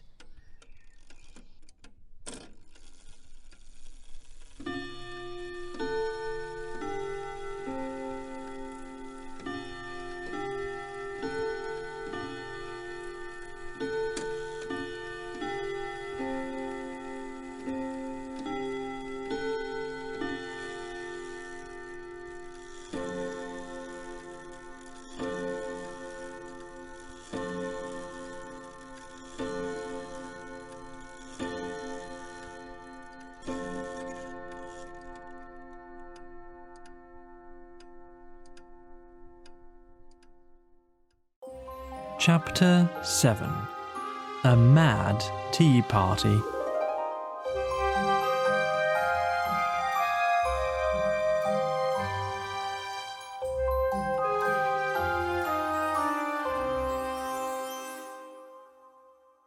There was a table set out under a tree in front of the house, and the March Hare and the Hatter were having tea at it.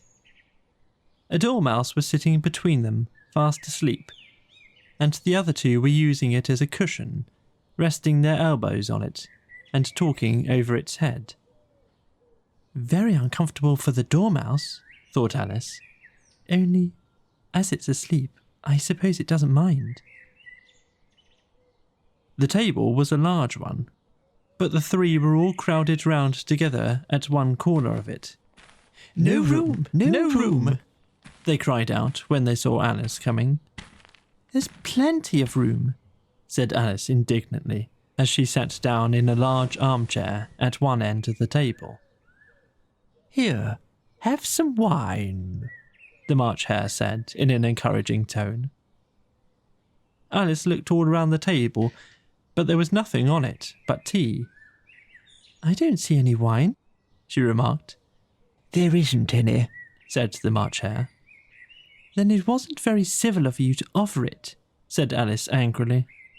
"It wasn't very civil of you to sit down without being invited," said the March Hare. "I didn't know it was your table," said Alice. "It's laid for a great many more than 3. "Your hair wants cutting," said the Hatter. He had been looking at Alice for some time with great curiosity, and this was his first speech. "You should learn not to make personal remarks," Alice said with some severity. "It's very rude." The Hatter opened his eyes very wide on hearing this, but all he said was, "Why is a raven like a writing desk?" "Come, we shall have some fun now," thought Alice. "I'm glad they began asking riddles. I believe I can guess that," she added aloud. "Do you mean that you think you can find out the answer to it?" said the March Hare. "Exactly so," said Alice. Then you should say what you mean, the March Hare went on. I do, Alice hastily replied. At least I mean what I say. That's the same thing, you know. Not the same thing a bit, said the Hatter. You might just as well say that I see what I eat is the same thing as I eat what I see. You might just as well say, added the March Hare, that I like what I get is the same thing as I get what I like. You might just as well say, added the Dormouse, who seemed to be talking in his sleep, that I breathe when I sleep is the same thing as I sleep when I breathe. It is the same thing with you, said the Hatter. And here the conversation dropped, and the party sat silent for a minute, while Alice thought over all she could remember about ravens and writing desks, which wasn't much. The Hatter was the first to break the silence. What day of the month is it? He said, turning to Alice. He had taken his watch out of his pocket and was looking at it uneasily, shaking it every now and then and holding it to his ear. Alice considered a little and then said, The 4th. 2 days wrong, sighed the Hatter. I told you butter wouldn't suit the works, he added, looking angrily at the March Hare. It was the best butter, the March Hare meekly replied. Yes, but some crumbs must have got in as well, the Hatter grumbled. You shouldn't have put it in with the bread knife. The March Hare took the watch and looked at it gloomily. Then he dipped it into his cup of tea and looked at it again, but he could think of nothing better to say than his first remark. It was the best butter, you know. Alice had been looking over his shoulder with some curiosity.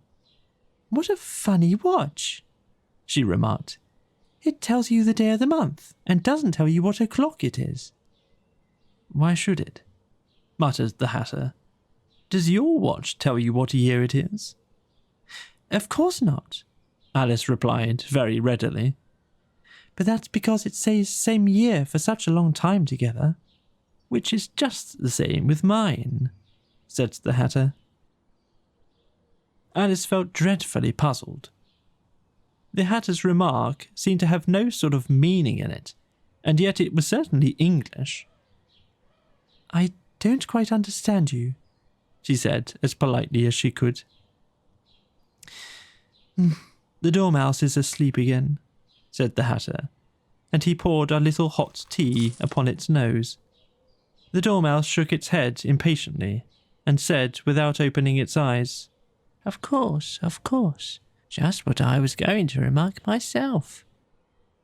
Have you guessed the riddle yet? The Hatter said, turning to Alice again. No, I give it up, Alice replied. What's the answer? I haven't the slightest idea. Nor I, said the March Hare. Alice sighed wearily. I think you might do something better with the time, she said, than waste it in asking riddles that have no answers. If you knew time as well as I do, said the Hatter, you wouldn't talk about wasting it. It's him. I don't know what you mean, said Alice. Of course you don't, the Hatter said, tossing his head contemptuously. I dare say you never even spoke to time. Perhaps not, Alice cautiously replied.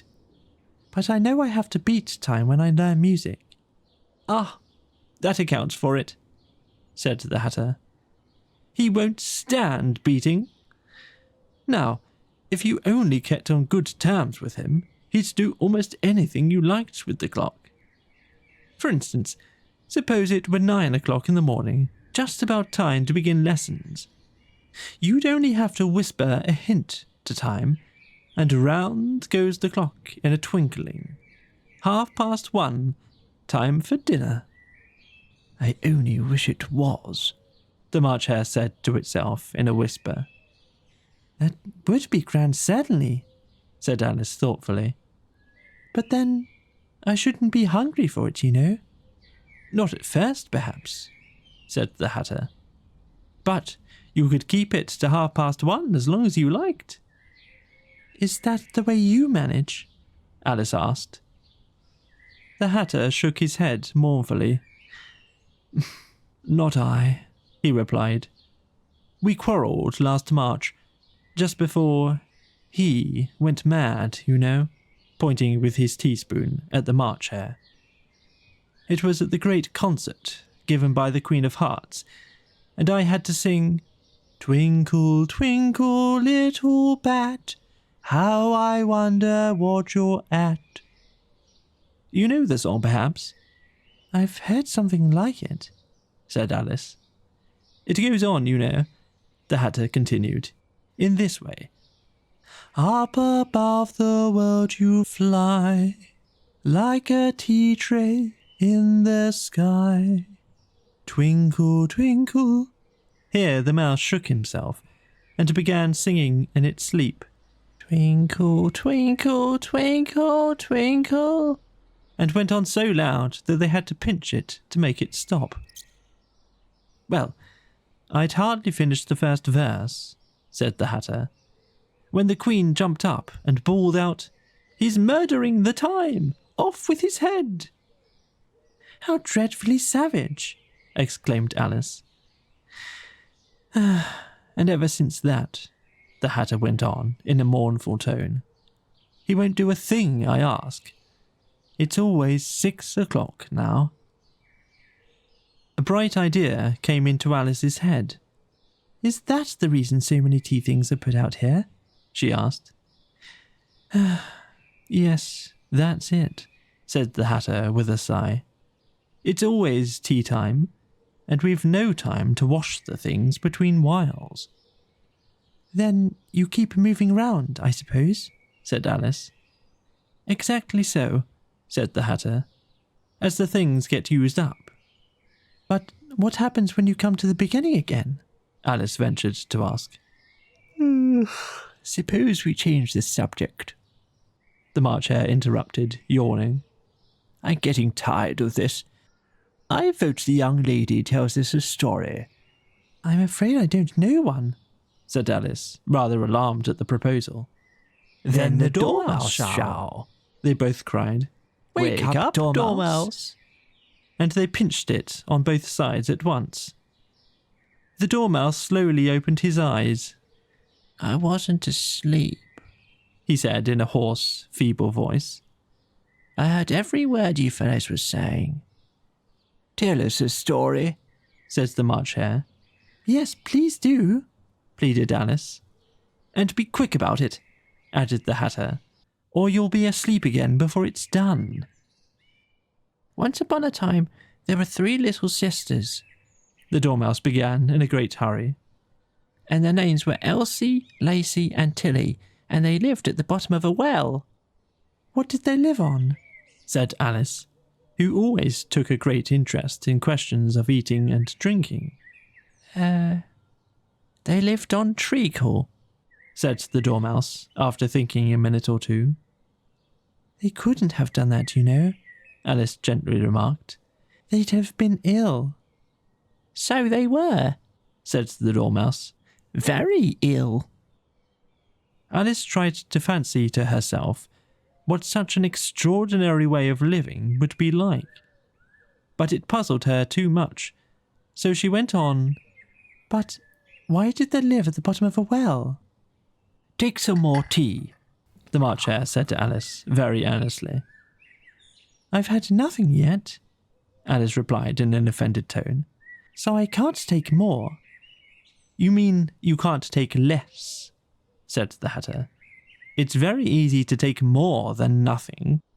Nobody asked your opinion, said Alice. Who's making personal remarks now? The Hatter asked triumphantly. Alice did not quite know what to say to this, so she helped herself to some tea and bread and butter, and then turned to the Dormouse and repeated her question. Why did they live at the bottom of a well? The Dormouse again took a minute or two to think about it, and then said, It was a treacle well. There's no such thing. Alice was beginning very angrily, but the Hatter and the March Hare went, Shh, and the Dormouse sulkily remarked, If you can't be civil, you'd better finish the story for yourself. No, please go on, Alice said very humbly. I won't interrupt again. I dare say there may be one. One indeed, said the Dormouse indignantly. However, he consented to go on. And so these 3 little sisters, they were learning to draw, you know. What did they draw? Said Alice, quite forgetting her promise. Treacle, said the Dormouse, without considering at all this time. I want a clean cup, interrupted the Hatter. Let's all move one place on. He moved on as he spoke, and the Dormouse followed him. The March Hare moved into the Dormouse's place, and Alice, rather unwillingly, took the place of the March Hare. The Hatter was the only one who got any advantage from the change, and Alice was a good deal worse off than before, as the March Hare had just upset the milk jug into his plate. Alice did not wish to offend the Dormouse again, so she began very cautiously, But I don't understand. Where did they draw the treacle from? You can draw water out of a water well, said the Hatter, so I should think you could draw treacle out of a treacle well. Stupid? But they were in the well, Alice said to the Dormouse, not choosing to notice this last remark.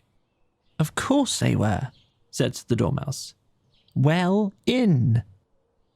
This answer so confused poor Alice that she let the Dormouse go on for some time without interrupting it. They were learning to draw, the Dormouse went on, yawning and rubbing its eyes, for it was getting very sleepy. And they drew all manner of things. Everything that begins with an M. Why with an M? Said Alice. Why not? Said the March Hare. Alice was silent. The Dormouse had closed its eyes by this time, and was going off into a doze. But, on being pinched by the Hatter, it woke up again with a little shriek, and went on, That begins with an M, such as mouse traps, and the moon, and memory, and muchness. You know, you say things are much of a muchness. Did you ever see such a thing as a drawing of a muchness? Really, now you ask me, said Alice, very much confused. I don't think... Then you shouldn't talk, said the Hatter. This piece of rudeness was more than Alice could bear. She got up in great disgust and walked off. The Dormouse fell asleep instantly, and neither of the others took the least notice of her going, though she looked back once or twice, half hoping that they would call after her. The last time she saw them, they were trying to put the Dormouse into the teapot. At any rate, I'll never go there again, said Alice as she picked her way through the wood. It was the stupidest tea party I ever was in all my life. Just as she said this, she noticed that one of the trees had a door leading right into it. That's very curious, she thought. But everything's curious today. I think I may as well go in at once. And in she went. Once more, she found herself in the long hall, and close to the little glass table. Now, I'll manage it better this time, she said to herself, and began by taking the little golden key and unlocking the door that led into the garden. Then she went to work, nibbling at the mushroom. She had kept a piece of it in her pocket, till she was about a foot high. Then she walked down the little passage, and then she found herself at last, in the beautiful garden, among the bright flower beds and the cool fountains.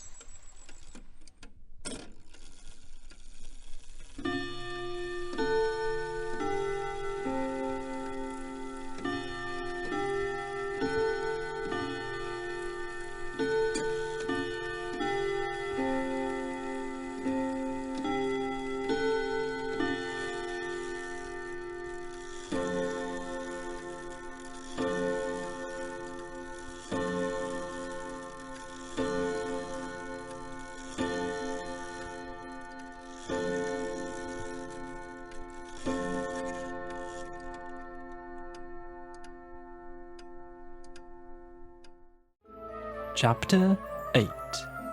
The Queen's Croquet Ground. A large rose tree stood near the entrance of the garden. The roses growing on it were white, but there were 3 gardeners at it, busily painting them red.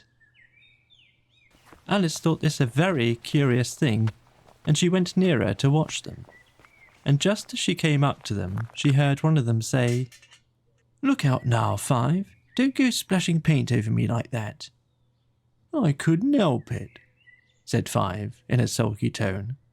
"Seven jogged my elbow." On which Seven looked up and said, "That's right, Five. Always lay the blame on others." "You'd better not talk," said Five. "I heard the Queen say only yesterday you deserve to be beheaded." "What for?" said the one who had spoken first. "That's none of your business, too," said Seven. "It is his business," said Five, "and I'll tell him. It was for bringing the cook tulip roots instead of onions." Seven flung down his brush and had just begun, "Well, of all the unjust things," when his eye chanced to fall upon Alice as she stood watching them, and he checked himself suddenly. The others looked around also, and all of them bowed low. "Would you tell me," said Alice, a little timidly, "why are you painting those roses?" 5 and 7 said nothing, but looked at 2. 2 began in a low voice, "Why, the fact is, you see, Miss, this here ought to be a red rose tree, and we put a white one in by mistake. And if the Queen was to find out, we should have all our heads cut off, you know. So you see, miss, we're doing our best afore she comes to—" At this moment, 5, who had been anxiously looking across the garden, called out, "The Queen! The Queen!" And the 3 gardeners instantly threw themselves flat upon their faces. There was a sound of many footsteps, and Alice looked round, eager to see the Queen. First came 10 soldiers carrying clubs. These were all shapes like the 3 gardeners, oblong and flat, with their heads and feet at the corners. Next, the 10 courtiers. These were ornamented all over with diamonds, and walked 2 and 2, as the soldiers did. After these came the royal children. There were 10 of them, and the little dears came jumping merrily along, hand in couples. They were all ornamented with hearts. Next came the guests, mostly kings and queens, and among them Alice recognised the White Rabbit. It was talking in a hurried, nervous manner, smiling at everything that was said, and went by without noticing her. Then followed the Knave of Hearts, carrying the king's crown on a crimson velvet cushion. And last of all this grand procession came the King and Queen of Hearts. Alice was rather doubtful whether she ought not to lie down on her face like the 3 gardeners, but she could not remember ever having heard of such a rule at processions. And besides, what would be the use of a procession, thought she, if people had to lie down upon their faces so that they couldn't see it? So she stood still where she was and waited. When the procession came opposite to Alice, they all stopped and looked at her, And the Queen said severely, "Who is this?" she said to the Knave of Hearts, who only bowed and smiled in reply.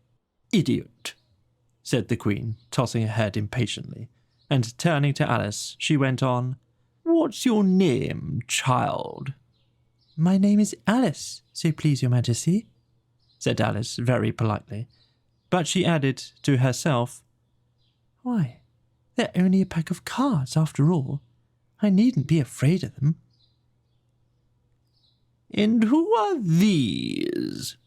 said the Queen, pointing to the 3 gardeners who were lying round the rose tree, for, you see, as they were lying on their faces, and the pattern on their backs was the same as the rest of the pack, she could not tell whether they were gardeners or soldiers or courtiers or 3 of her own children. "How should I know?" said Alice, surprised at her own courage. "It's no business of mine." The Queen turned crimson with fury, and, after glaring at her for a moment like a wild beast, screamed, "Off with her head! Off!" "Nonsense!" said Alice very loudly and decidedly, and the Queen was silent. The King laid his hand upon her arm and timidly said, "Consider, my dear, she is only a child." The Queen turned angrily away from him and said to the Knave, "Turn them over." The Knave did so, very carefully, with one foot. "Get up," said the Queen in a shrill, loud voice, and the 3 gardeners instantly jumped up and began bowing to the King, the Queen, the royal children, and everybody else. "Leave off that," screamed the Queen. "You make me giddy." And then, turning to the rose tree, she went on, "What have you been doing here?" "May it please your Majesty," said two in a very humble tone, going down on one knee as he spoke. "We were trying—" "I see," said the Queen, who had meanwhile been examining the roses. "Off with their heads." And the procession moved on. 3 of the soldiers remained behind to execute the unfortunate gardeners, who ran to Alice for protection. "You shan't be beheaded," said Alice, and she put them into a large flower pot that stood near. The 3 soldiers wandered about for a minute or 2, looking for them, and then quietly marched off after the others. "Are their heads off?" shouted the Queen. Their heads are gone, if it pleases your Majesty," the soldiers shouted in reply. "That's right," shouted the Queen. "Can you play croquet?" The soldiers were silent and looked at Alice, as the question was evidently meant for her. "Yes," shouted Alice. "Come on then," roared the Queen. And Alice joined the procession, wondering very much what would happen next. It's a very fine day," said a timid voice at her side. She was walking by the White Rabbit, who was peeping anxiously into her face. "Very," said Alice. "Where's the Duchess?" "Hush, hush," said the Rabbit in a low, hurried tone. He looked anxiously over his shoulder as he spoke, and then raised himself upon tiptoe, put his mouth close to her ear, and whispered, "She's under sentence of execution." "What for?" said Alice. "Did you say what a pity?" the Rabbit asked. "No, I didn't," said Alice. "I don't think it's at all a pity. I said, what for?" "She boxed the Queen's ears," the Rabbit began. Alice gave a little scream of laughter. "Oh, hush," the Rabbit whispered in a frightened tone. "The Queen will hear you. You see, she came rather late, and the Queen said, 'Get to your places,'" shouted the Queen in a voice of thunder. And people began running about in all directions, tumbling up against each other. However, they got settled down in a minute or 2, and the game began. Alice thought she had never seen such a curious croquet ground in all her life. It was all ridges and furrows. The balls were live hedgehogs. the mallets live flamingos, and the soldiers had to double themselves up and to stand on their heads and feet to make the arches. The chief difficulty Alice found at first was in managing her flamingo. She succeeded in getting its body tucked away comfortably enough under her arm, with its legs hanging down, but generally, just as she had got its neck nicely straightened out and was going to give the hedgehog a blow with its head, it would twist itself round and look up in her face with such a puzzled expression that she could not help bursting out laughing. And when she had got its head down and was going to begin again, it was very provoking to find that the hedgehog had unrolled itself and was in the act of crawling away. Besides all this, there was generally a ridge or furrow in the way wherever she wanted to send the hedgehog to. And, as the doubled up soldiers were always getting up and walking off to other parts of the ground, Alice soon came to the conclusion that it was a very difficult game indeed. The players all played at once, without waiting for turns, quarrelling all the while, and fighting for the hedgehogs. And in a very short time, the Queen was in a furious passion, and went stamping about and shouting, "Off with his head!" or "Off with her head!" about once in a minute. Alice began to feel very uneasy. To be sure, she had not as yet had any dispute with the Queen, but she knew that it might happen any minute. And then, thought she, what would become of me? They're dreadfully fond of beheading people here. The great wonder is that there's anyone left alive. She was looking about for some way of escape, and wondering whether she would get away without being seen, when she noticed a curious appearance in the air.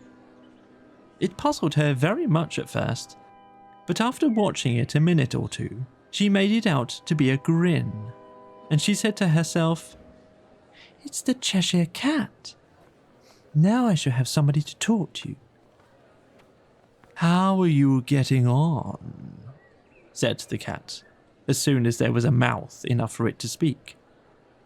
Alice waited till the eyes appeared, and then nodded. It's no use speaking to it, she thought, till its ears have come, or at least one of them. In another minute, the whole head appeared, and then Alice put down her flamingo and began an account of the game, feeling very glad she had someone to listen to her. The cat seemed to think that there was enough of it now in sight, and no more of it appeared. "I don't think they play at all fairly," Alice began in a rather complaining tone. "And they all quarrel so dreadfully one can't hear oneself speak.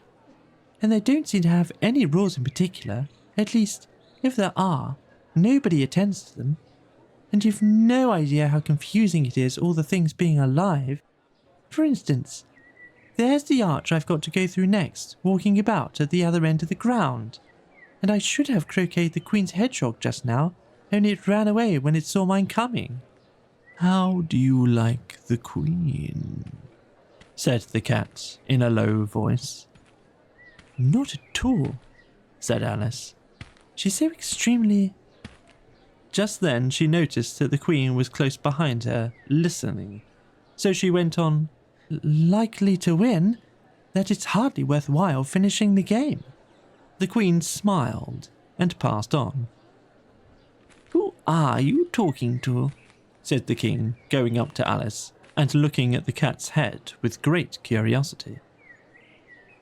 It's a friend of mine, a Cheshire Cat," said Alice.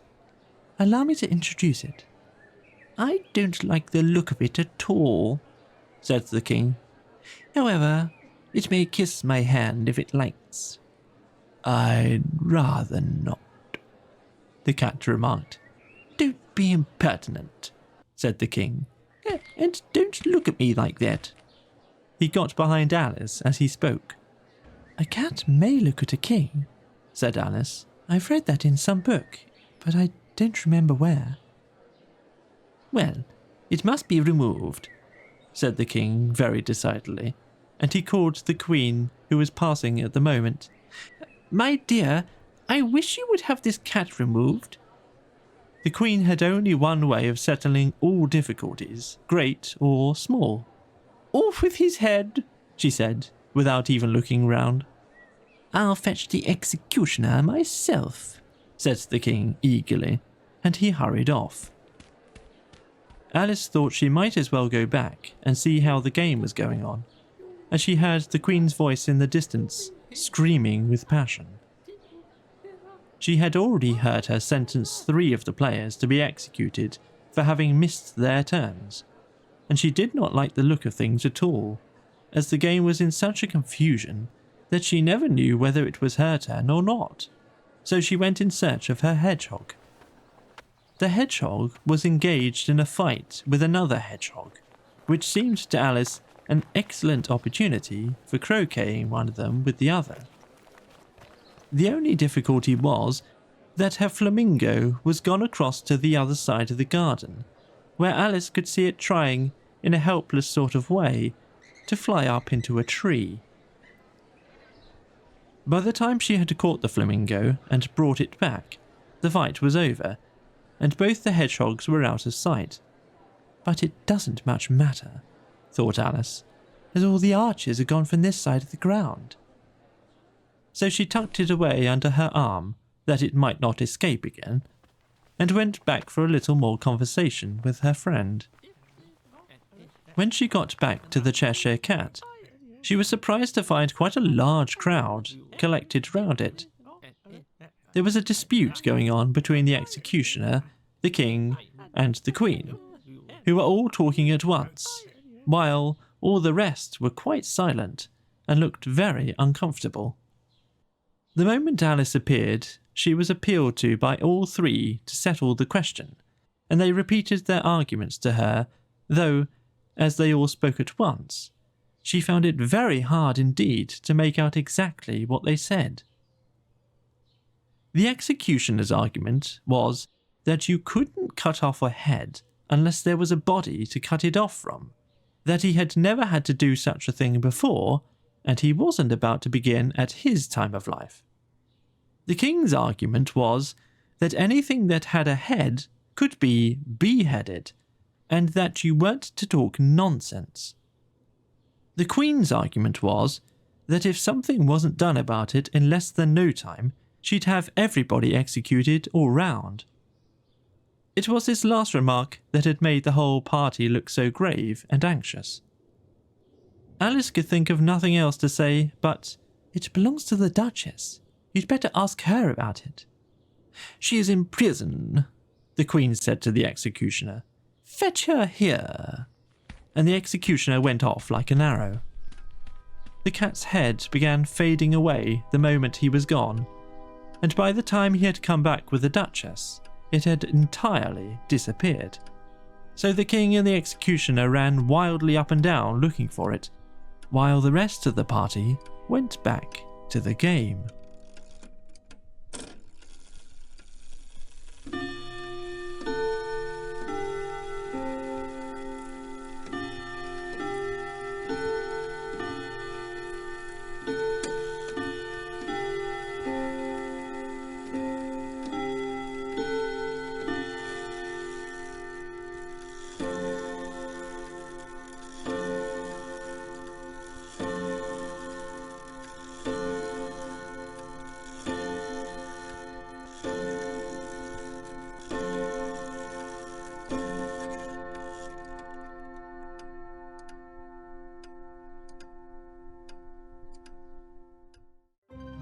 Chapter 9.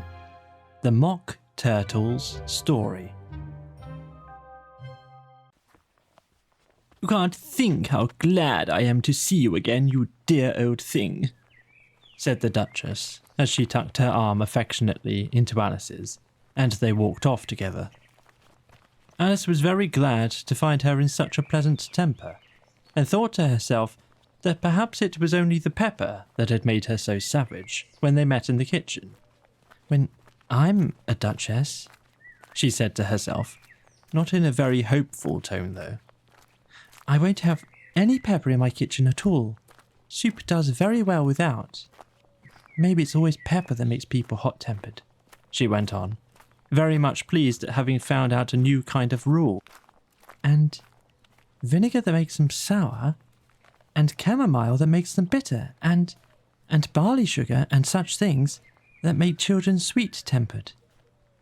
I only wish people knew that. Then they wouldn't be so stingy about it, you know? She had quite forgotten the Duchess by this time, and was a little startled when she heard her voice close to her ear. You're thinking about something, my dear, and that makes you forget to talk. I can't tell you just now what the moral of that is, but I shall remember it in a bit. Perhaps it hasn't one, Alice ventured to remark. Tut, tut, child, said the Duchess. Everything's got a moral, if only you can find it. And she squeezed herself up closer to Alice's side as she spoke. Alice did not much like keeping so close to her. First, because the Duchess was very ugly, and secondly, because she was exactly the right height to rest her chin upon Alice's shoulder, and it was an uncomfortably sharp chin. However, she did not like to be rude, so she bore it as well as she could. The game's going on rather better now, she said, by way of keeping up the conversation a little. 'Tis so, said the Duchess, and the moral of that is, oh, 'tis love that makes the world go round. Somebody said, Alice whispered, that it's done by everybody minding their own business. Ah, well, it means much the same thing, said the Duchess, digging her sharp little chin into Alice's shoulder as she said, and the moral of that is, take care of the sense, and the sounds will take care of themselves. How fond she is of finding morals in things, Alice thought to herself. I dare say you're wondering why I don't put my arm round your waist, the Duchess said after a pause. The reason is that I'm doubtful about the temper of your flamingo. Shall I try the experiment? He might bite, Alice cautiously replied, not feeling at all anxious to have the experiment tried. Very true, said the Duchess. Flamingos and mustard both bite, and the moral of that is, birds of a feather flock together. Only mustard isn't a bird, Alice remarked. Right as usual, said the Duchess. What a clear way you have of putting things. It's a mineral, I think, said Alice. Of course it is, said the Duchess, who seemed ready to agree to everything that Alice said. There's a large mustard mine near here, and the moral of that is, the more there is of mine, the less there is of yours. Oh, I know, exclaimed Alice, who had not attended to this last remark. It's a vegetable. It doesn't look like one, but it is. I quite agree with you, said the Duchess. And the moral of that is, be what you would seem to be. Or if you'd like to put it more simply, never imagine yourself not to be otherwise than what it might appear to others, that what you were or might have been was not otherwise than what you had been, would you have appeared to them to be otherwise. I think I should understand that better, Alice said very politely, if I had it written down, but I can't quite follow it as you say it. That's nothing to what I could say if I chose, the Duchess replied in a pleased tone. Pray, don't trouble yourself to say it any longer than that, said Alice. Oh, don't talk about trouble, said the Duchess. I make you a present of everything I've said as yet. A cheap sort of present, thought Alice. I'm glad they don't give birthday presents like that. But she did not venture to say it out loud. Thinking again? The Duchess asked, with another dig of her sharp little chin. I've a right to think, said Alice sharply, for she was beginning to feel a little worried.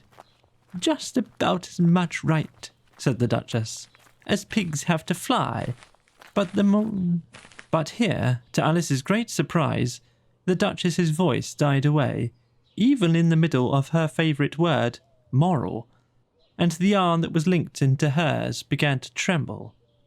Alice looked up, and there stood the Queen in front of them, with her arms folded, frowning like a thunderstorm. "A fine day, Your Majesty," the Duchess began in a low, weak voice. "Now I give you fair warning," shouted the Queen, stamping on the ground as she spoke. "Either you or your head must be off, and that in about half no time. Take your choice." The Duchess took her choice, and was gone in a moment. "Let's go on with the game," the Queen said to Alice.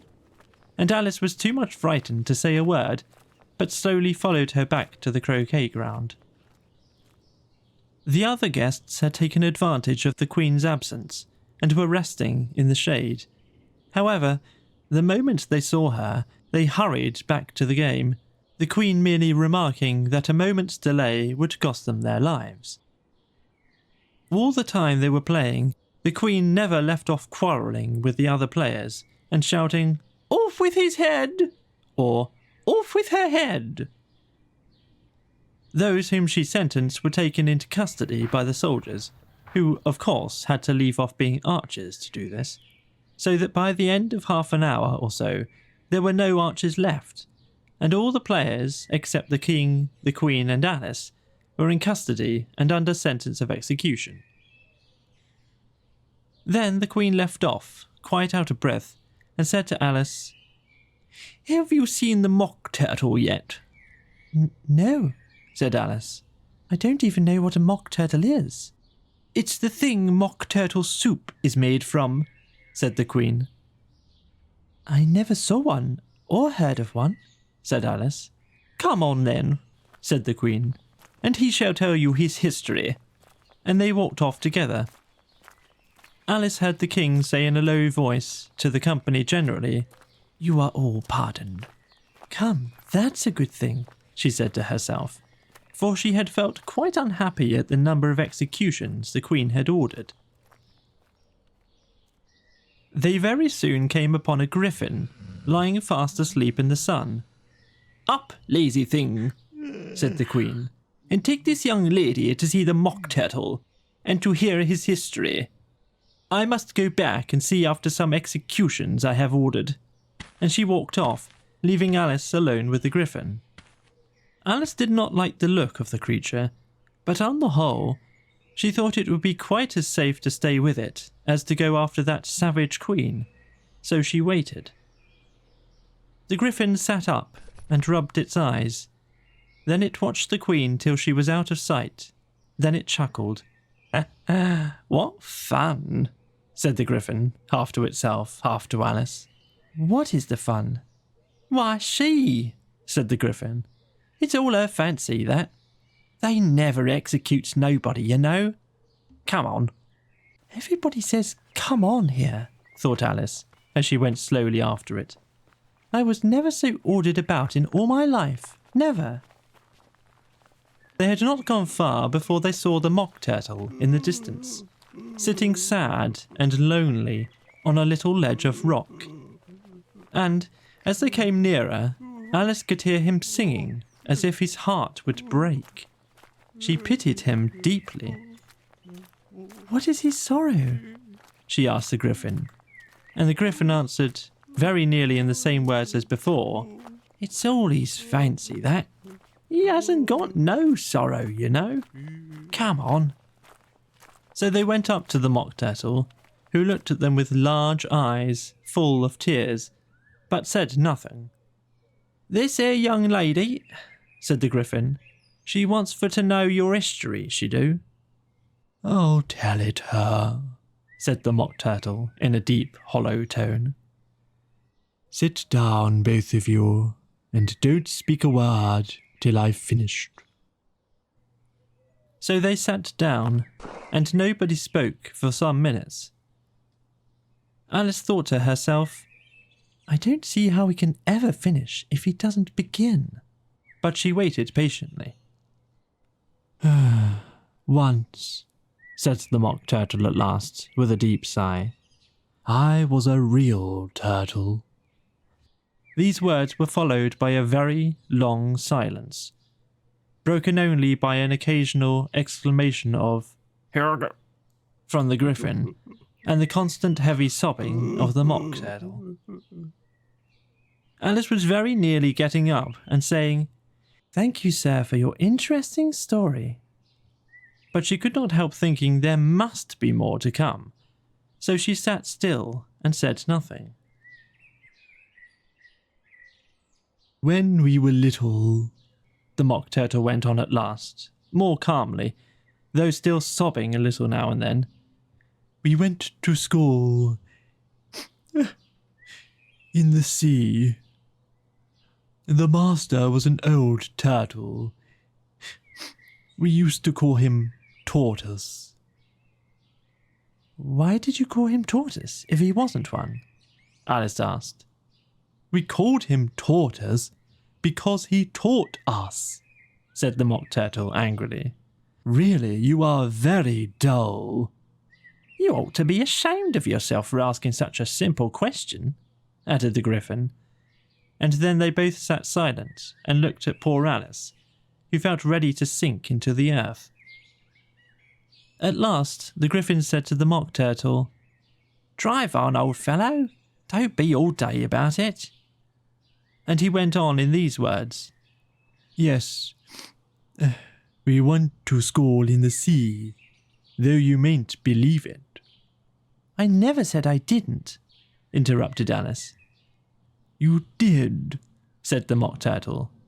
Hold your tongue, added the Griffin, before Alice could speak again. The Mock Turtle went on.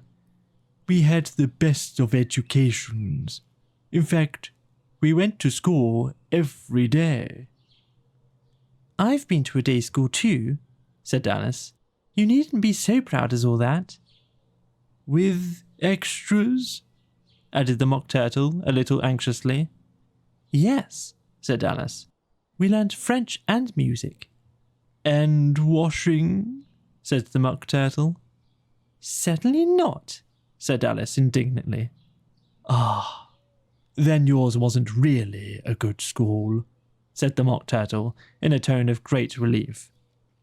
Now at ours, they had at the end of the bill French, music, and washing extra. You can't have wanted it much, said Alice, living at the bottom of the sea. I couldn't afford to learn it, said the Mock Turtle with a sigh. I only took the regular course. What was that? Inquired Alice. Reeling and writhing, of course, to begin with, the Mock Turtle replied. And then the different branches of arithmetic. Ambition, distraction, uglification, and derision. I've never heard of uglification, Alice ventured to say. What is it? The Griffin lifted up both of its paws in surprise. What? Never heard of uglifying? It exclaimed. You know what to beautify is, I suppose? Yes, said Alice doubtfully. It means to make anything prettier. Well then, the Griffin went on, if you don't know what to uglify is, you are a simpleton. Alice did not feel encouraged to ask any more questions about it, so she turned to the Mock Turtle and said, What else had you to learn? Well, there was mystery, the Mock Turtle replied, counting off the subjects on his flappers. Mystery, ancient and modern, with seaography, then drawling.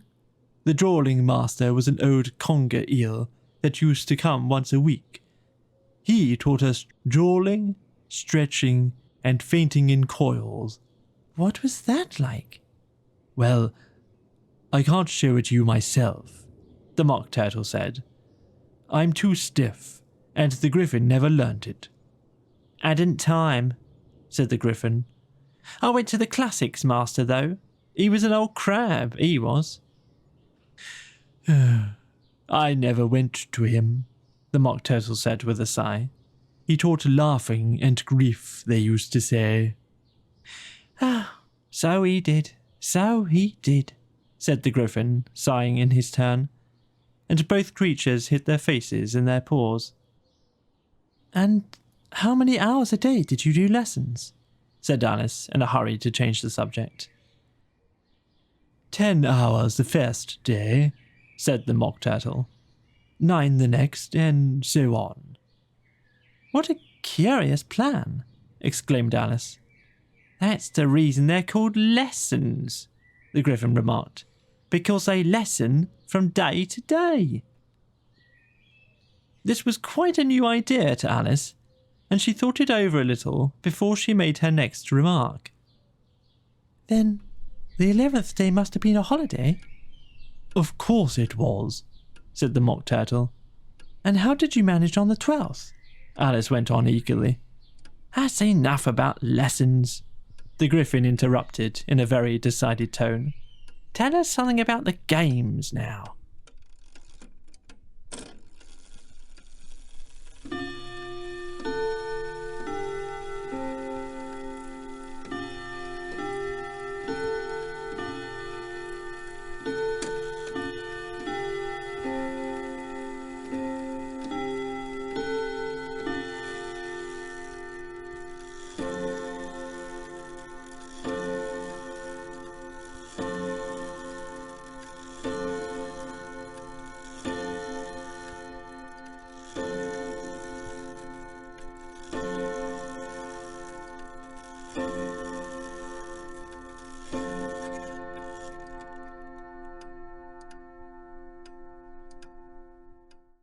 Chapter 10 The Lobster Quadrille.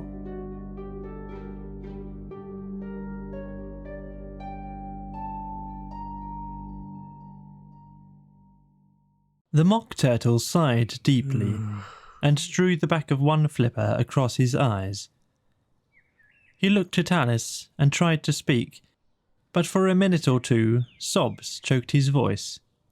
Same as if he had a bone in his throat, said the Griffin, and it set to work shaking him and punching him in the back. At last the Mock Turtle recovered his voice, and, with tears running down his cheeks, he went on again. You may have not lived much under the sea. I haven't, said Alice. And perhaps you were never even introduced to a lobster. Alice began to say, I once tasted, but she checked herself hastily and said, No, never. So you can have no idea what a delightful thing a lobster quadrille is. No, indeed, said Alice. What sort of dance is it? Why, said the Griffin, you first form into a line along the seashore. 2 lines, cried the Mock Turtle. Seals, turtles, salmon, and so on. Then, when you've cleared all the jellyfish out of the way— That generally takes some time, interrupted the Griffin. You advance twice, each with a lobster as a partner? Cried the Griffin. Of course, the Mock Turtle said. Advance twice, set to partners, change lobsters, and retire in same order, continued the Griffin. Then, you know, the Mock Turtle went on, you throw the lobsters, shouted the Griffin, with a bound in the air, as far out to sea as you can. Swim after them, screamed the Griffin. Turn a somersault in the air, cried the Mock Turtle, capering wildly about. Change lobsters again, yelled the Griffin at the top of its voice. Back to land again, and that's all the first figure, said the Mock Turtle, suddenly dropping his voice. And the 2 creatures, who had been jumping about like mad things all this time, sat down again very sadly and quietly, and looked at Alice. It must be a very pretty dance, said Alice timidly. Would you like to see a little of it? Said the Mock Turtle. Very much indeed, said Alice. Come, let's try the first figure, said the Mock Turtle to the Griffin. We can do without lobsters, you know. Which shall sing? Oh, you sing, said the Griffin. I've forgotten the words. So they began solemnly dancing round and round Alice, every now and then treading on her toes when they passed too close, and waving their forepaws to mark the time, while the Mock Turtle sang this, very slowly and sadly. Will you walk a little faster? Said a whiting to a snail. There's a porpoise close behind us, and he's treading on my tail. See how eagerly the lobsters and the turtles all advance. They are waiting on the shingle. Will you come and join the dance? Will you? Won't you? Will you? Won't you? Will you join the dance? Will you? Won't you? Will you? Won't you? Won't you join the dance? You can really have no notion how delightful it will be when they take us up and throw us with the lobsters out to sea. But the snail replied too far, and gave a look askance. Said he thanked the whiting kindly, but he would not join the dance.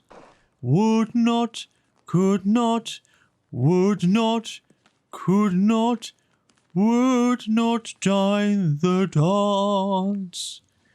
Would not, could not, would not, could not, could not join the dance. What matters it how far we go? His scaly friend replied. There is another shore, you know, upon the other side. The further off from England, the nearer is to France. Then turn not pale, beloved snail, but come and join the dance. Will you? Won't you? Will you? Won't you? Will you join the dance? Will you? Won't you? Will you? Won't you?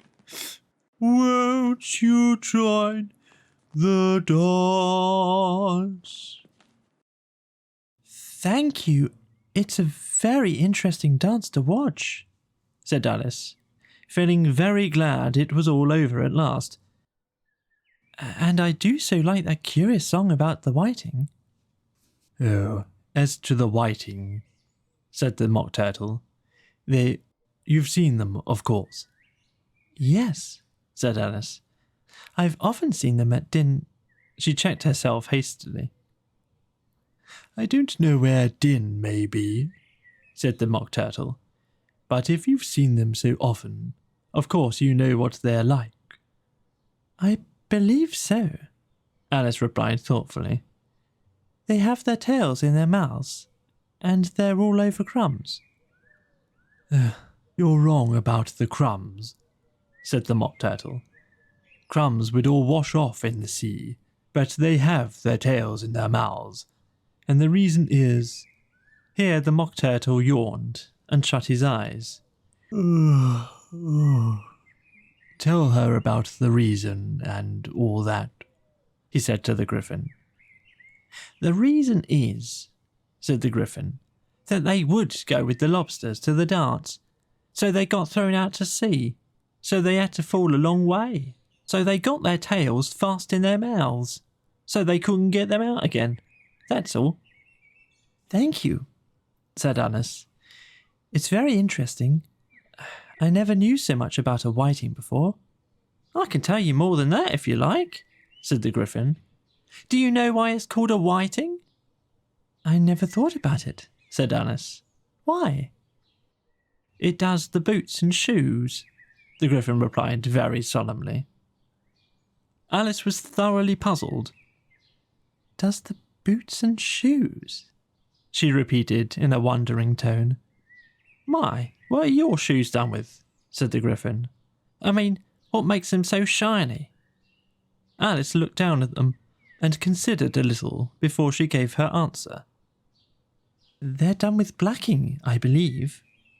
Boots and shoes under the sea, the Griffin went on in a deep voice, are done with a whiting. Now you know. And what are they made of? Alice asked in a tone of great curiosity. Soles and eels, of course, the Griffin replied rather impatiently. Any shrimp could have told you that. If I'd been the whiting, said Alice, whose thoughts were still running on the song, I should have said to the porpoise, keep back, please. We don't want you with us. They were obliged to have him with them, the Mock Turtle said. No wise fish would go anywhere without a porpoise. Wouldn't it really? Said Alice in a tone of great surprise.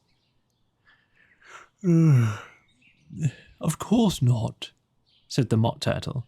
Why, if a fish came to me and told me he was going on a journey, I should say, with what purpose? Don't you mean purpose? Said Alice. I mean what I say, the Mock Turtle replied in an offended tone. And the Griffin added, Come, let's hear some of your adventures. I could tell you about my adventures, beginning from this morning, said Alice a little timidly. But it's no use going back to yesterday, because I was a different person then. Explain all that, said the Mock Turtle. No, the adventures first, said the Griffin in an impatient tone. Explanations take such a dreadful time. So Alice began telling them her adventures from the time when she saw the White Rabbit. She was a little nervous about it just at first. The two creatures got so close to her, one on each side, and opened their eyes and mouths so very wide. But she gained courage and went on. Her listeners were perfectly quiet till she got to the part about her repeating, "You are old, Father William," to the caterpillar, and the words all coming different. And then the Mock Turtle drew a long breath and said, That's very curious. It's all about as curious as it can be, said the Griffin. It all came out different, the Mock Turtle repeated thoughtfully. I should like to hear her try and repeat something now. Tell her to begin. He looked at the Griffin as if he thought it had some kind of authority over Alice. Stand up and repeat, "'Tis the voice of the sluggard," said the Griffin. How the creatures order one about and make one repeat lessons, thought Alice. I might as well be at school at once. However, she got up and began to repeat it. But her head was so full of the lobster quadrille that she hardly knew what she was saying, and the words came very queer indeed. "'Tis the voice of the lobster," I heard him declare. "You have baked me too brown, I must sugar my hair. As a duck with its eyelids, so he with his nose trims his belt and his buttons, and turns out his toes. When the sands are all dry, he is gay as a lark, and will talk in contemptuous tones of the shark. But when the tide rises, and sharks are around, his voice has a timid and tremulous sound." "That's different from what I used to say when I was a child," said the Griffin. "Well, I never heard it before," said the Mock Turtle, "but it sounds uncommon nonsense." Alice said nothing. She had sat down with her face in her hands, wondering if anything would ever happen in a natural way again. I should like to have it explained, said the Mock Turtle. She can't explain it, said the Griffin hastily. Go on with the next verse. But what about his toes? The Mock Turtle persisted. How could he turn them out with his nose, you know? It's the first position in dancing, Alice said, but was dreadfully puzzled by the whole thing and longed to change the subject. Go on with the next verse, the Griffin repeated impatiently. It begins, I passed by his garden. Alice did not dare to disobey, though she felt sure it would all come out wrong, and she went on in a trembling voice, I passed by his garden, and marked with one eye how the owl and the panther were sharing a pie. The panther took pie crust and gravy and meat, while the owl had the dish as its share of the treat. When the pie was all finished, the owl, as a boon, was kindly permitted to pocket the spoon, while the panther received knife and fork with a growl, and concluded the banquet. What is the use of repeating all that stuff? The Mock Turtle interrupted. If you don't explain it as you go on. It's by far the most confusing thing I ever heard. Yes, I think you better leave off, said the Griffin, and Alice was only too glad to do so. Shall we try another figure of the lobster quadrille? The Griffin went on. Or would you like the Mock Turtle to sing you a song? Oh, a song, please, if the Mock Turtle would be so kind, Alice replied so eagerly that the Griffin said in a rather offended tone, No accounting for tastes. Sing a turtle soup, will you, old fellow? The Mock Turtle sighed deeply and began in a voice, sometimes choked with sobs, to sing this. Beautiful soup, so rich and green, waiting in a hot tureen. Who for such dainties would not stoop? Soup of the evening, beautiful soup. Soup of the evening, beautiful soup. Beautiful soup. Beautiful soup. Soup of the evening, beautiful, beautiful soup. Beautiful.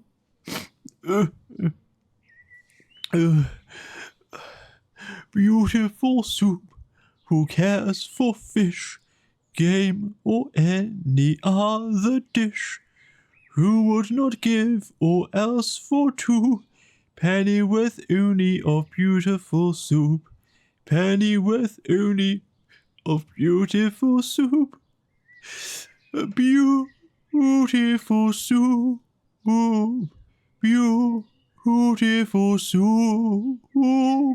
Soup of the evening.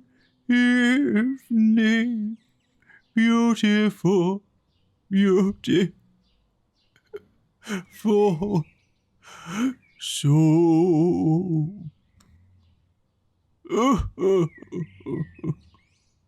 Chorus again, cried the Griffin, and the Mock Turtle had just begun to repeat it, when a cry of, The trial's beginning, was heard in the distance. Come on, cried the Griffin, and, taking Alice by the hand, it hurried off, without waiting for the end of the song. What trial is it? Alice panted as she ran.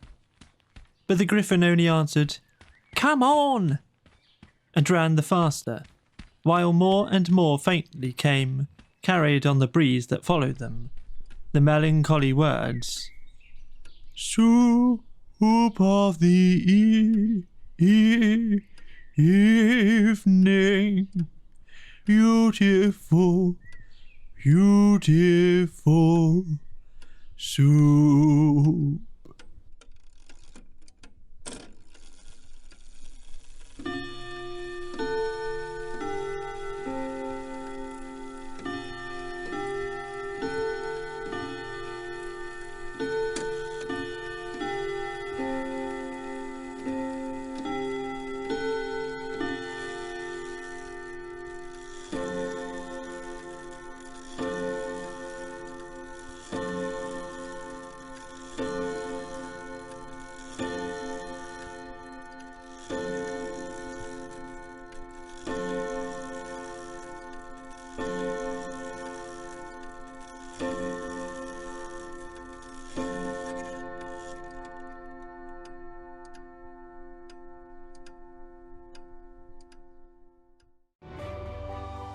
Chapter 11. Who Stole the Tarts?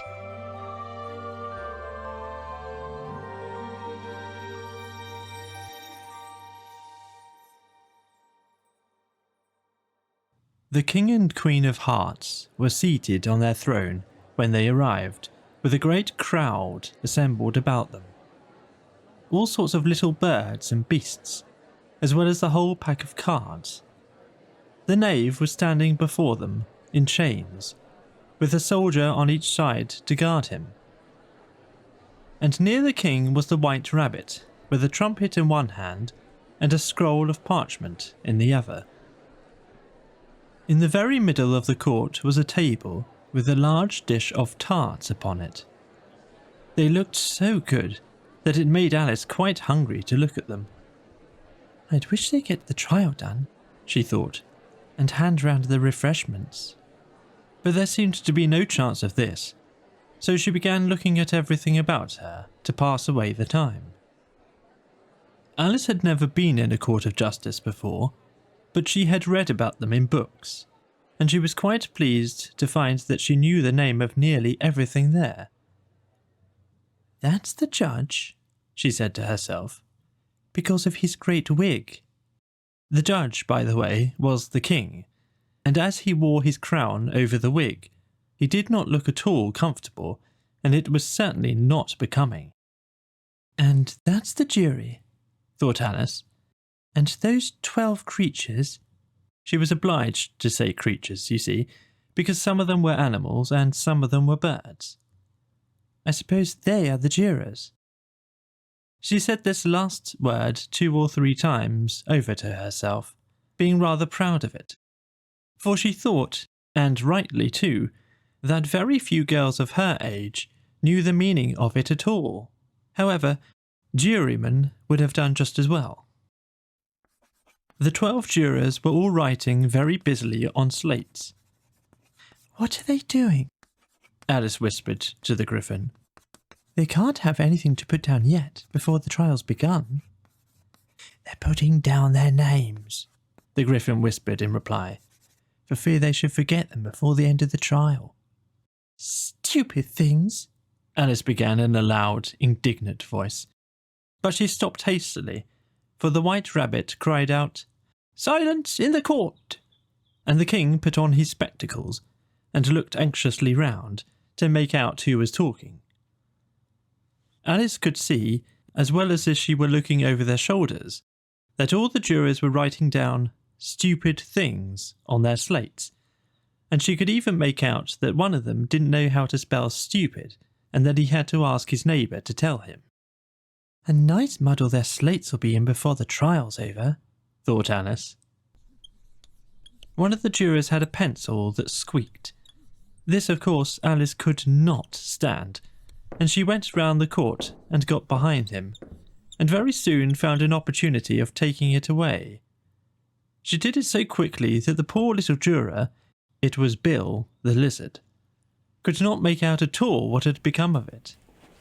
So, after hunting all about for it, he was obliged to write with one finger for the rest of the day, and this was of very little use, as it left no mark on the slate. "Harold, read the accusation." On this, the white rabbit blew 3 blasts on the trumpet, and then unrolled the parchment scroll and read as follows. "The Queen of Hearts, she made some tarts, all on a summer's day. The Knave of Hearts, he stole those tarts, and took them quite away.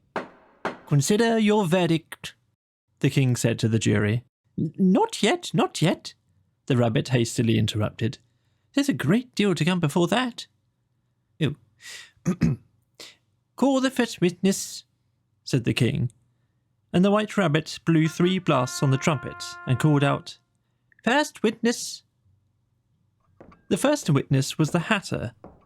He came in with a teacup in one hand and a piece of bread and butter in the other. "I beg your pardon, your majesty," he began, "for bringing these in, but I hadn't quite finished my tea when I was sent for."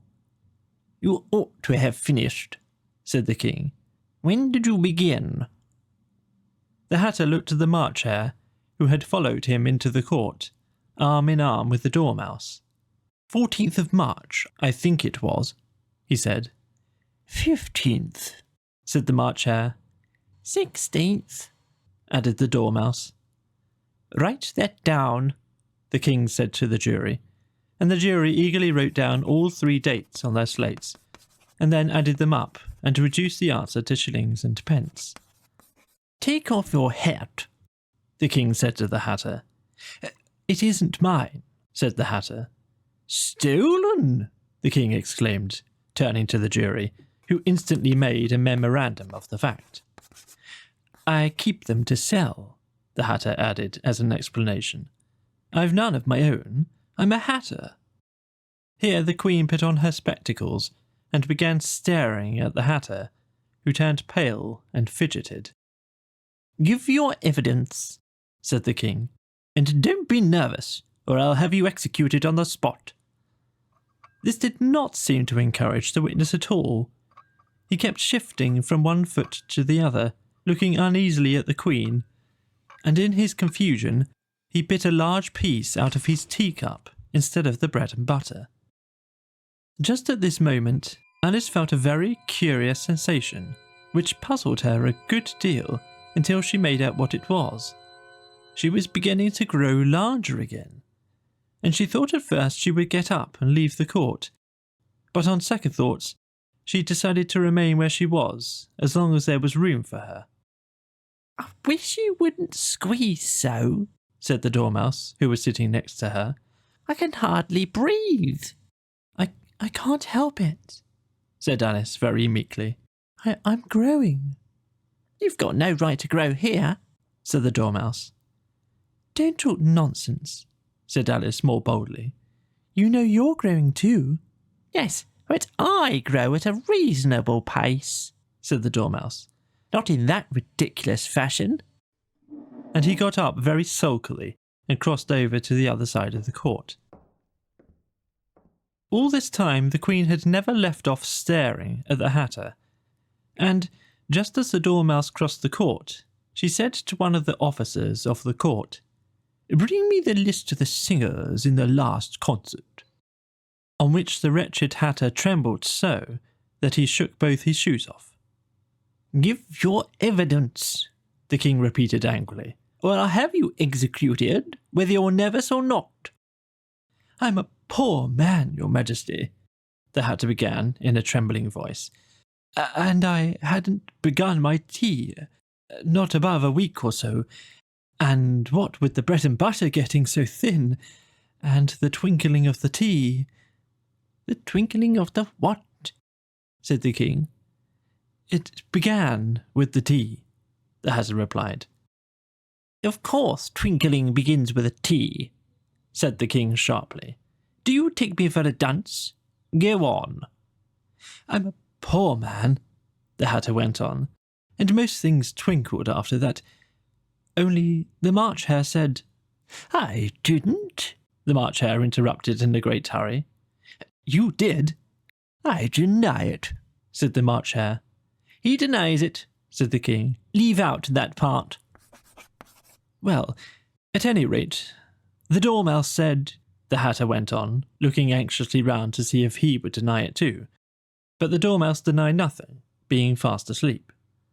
"After that," continued the Hatter, "I cut some more bread and butter." "But what did the Dormouse say?" one of the jury asked. "That I can't remember," said the Hatter. "You must remember," remarked the king, "or I'll have you executed."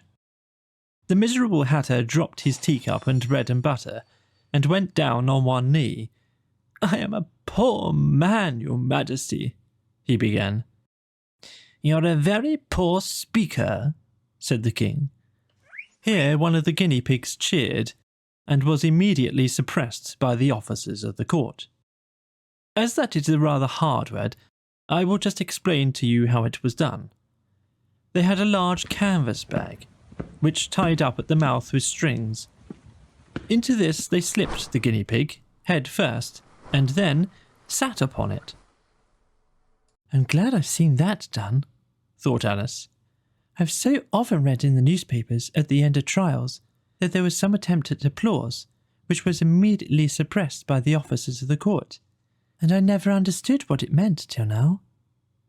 If that's all you know about it, you may stand down, continued the king. I can't go no lower, said the Hatter. I'm on the floor as it is. Then you may sit down, the king replied. Here the other guinea pig cheered, and was suppressed. Come, that's finished the guinea pigs, thought Alice. Now we shall get on better. I'd rather finish my tea, said the Hatter, with an anxious look at the Queen, who was reading the list of singers. You may go, said the king, and the Hatter hurriedly left the court, without even waiting to put his shoes on. And just take his head off outside, the Queen added to one of the officers. But the Hatter was out of sight before the officer could get to the door. Call the next witness, said the king. The next witness was the Duchess's cook. She carried the pepper box in her hand, and Alice guessed who it was even before she got into the court, by the way the people near the door began sneezing all at once. Give your evidence, said the king. Shan't, said the cook. The king looked anxiously at the White Rabbit, who said in a low voice, Your Majesty must cross-examine this witness. Well, if I must, I must, the king said, with a melancholy air, and, after folding his arms and frowning at the cook till his eyes were nearly out of sight, he said in a deep voice, What are tarts made of? Pepper, mostly, said the cook. Treacle, said the sleepy voice behind her. Collar that dormouse, the Queen shrieked out. Behead that dormouse. Turn that dormouse out of the court. Suppress him, pinch him. Off with his whiskers. For some minutes the whole court was in confusion, getting the dormouse turned out, and by the time they had settled down again, the cook had disappeared. Never mind, said the king with an air of great relief. Call the next witness. And he added in an undertone to the Queen, Really, my dear, you must cross-examine the next witness. It quite makes my forehead ache. Alice watched the White Rabbit as he fumbled over the list, feeling very curious to see what the next witness would be like. For they haven't got much evidence yet, she said to herself. Imagine her surprise when the White Rabbit read out, at the top of his shrill little voice, the name Alice.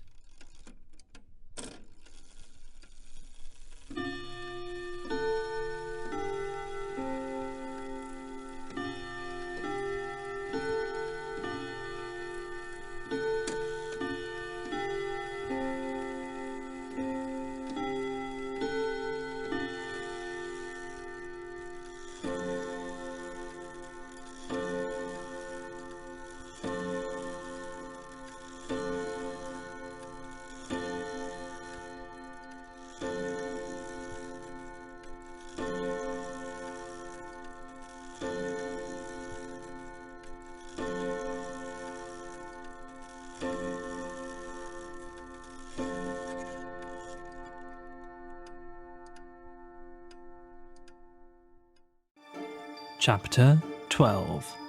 Alice's Evidence.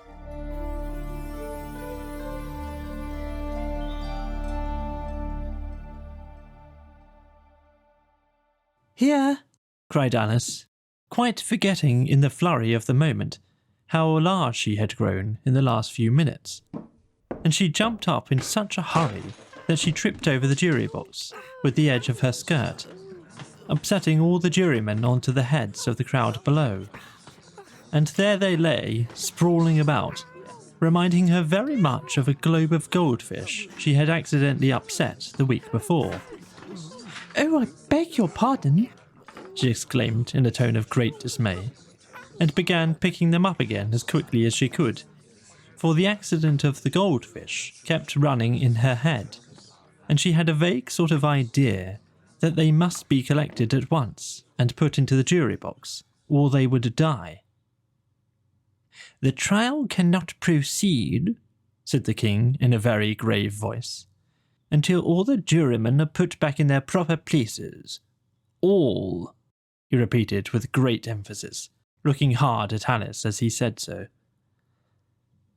Alice looked at the jury box and saw that, in her haste, she had put the lizard in head downwards, and the poor little thing was waving its tail about in a melancholy way, being quite unable to move. She soon got it out again and put it right. "Not that it signifies much," she said to herself. "I should think it would be quite as much use in the trial one way up as the other." As soon as the jury had a little recovered from the shock of being upset, and their slates and pencils had been found and handed back to them, they set out to work very diligently to write out a history of the accident, all except the lizard, who seemed too much overcome to do anything but sit with its mouth open, gazing up into the roof of the court. "What do you know about this business?" the king said to Alice. "Nothing," said Alice. "Nothing whatever?" persisted the king. "Nothing whatever," said Alice. "That's very important," the king said, turning to the jury. They were just beginning to write this down on their slates when the White Rabbit interrupted. "Unimportant, your majesty means, of course," he said in a very respectful tone, but frowning and making faces at him as he spoke. "Unimportant, of course, I meant," the king hastily said, and went on to himself in an undertone. "Important, unimportant, unimportant, important," as if he were trying which word sounded best. Some of the jury wrote it down important, and some unimportant. Alice could see this, as she was near enough to look over their slates. But it doesn't matter a bit, she thought to herself. At this moment, the king, who had been for some time busily writing in his notebook, cackled out, "Silence!"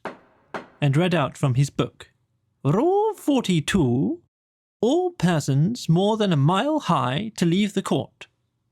Everybody looked at Alice. "I'm not a mile high," said Alice. "You are," said the king. "Nearly 2 miles high," added the queen. "Well, I shan't go at any rate," said Alice. "Besides, that's not a regular rule. You invented it just now." "It's the oldest rule in the book," said the king. "Then it ought to be number 1, said Alice. The king turned pale and shut his notebook hastily. "Consider your verdict," he said to the jury in a low, trembling voice. "There's more evidence to come yet, please, your majesty," said the White Rabbit, jumping up in a great hurry. "This paper has just been picked up." "What's in it?" said the queen. "I haven't opened it yet," said the White Rabbit. But it seems to be a letter written by the prisoner to somebody." "It must have been that," said the king, "unless it was written to nobody, which isn't usual, you know." "Who's it directed to?" said one of the jurymen. "It isn't directed at all," said the White Rabbit. "In fact, there's nothing written on the outside." He unfolded the paper as he spoke, and added, "It isn't a letter after all. It's a set of verses." "Are they in the prisoner's handwriting?" asked one of the other jurymen. "No, they're not," said the White Rabbit. "And that's the queerest thing about it." The jury all looked puzzled. "He must have imitated somebody else's hand," said the king. The jury all brightened up again. "Please, your majesty," said the knave, "I didn't write it, and they can't prove I did. There's no name signed at the end." "If you didn't sign it," said the king, "that only makes the matter worse. You must have meant some mischief, or else you would have signed your name like an honest man." There was a general clapping of hands at this. It was the first really clever thing the king had said all day. That proves his guilt, said the Queen. It proves nothing of the sort, said Alice. Why, you don't even know what they're talking about. Read them, said the King. The White Rabbit put on his spectacles. Where shall I begin, Your Majesty? He asked. Begin at the beginning, the King said gravely, and go on till you come to the end. Then stop. These were the verses the White Rabbit read.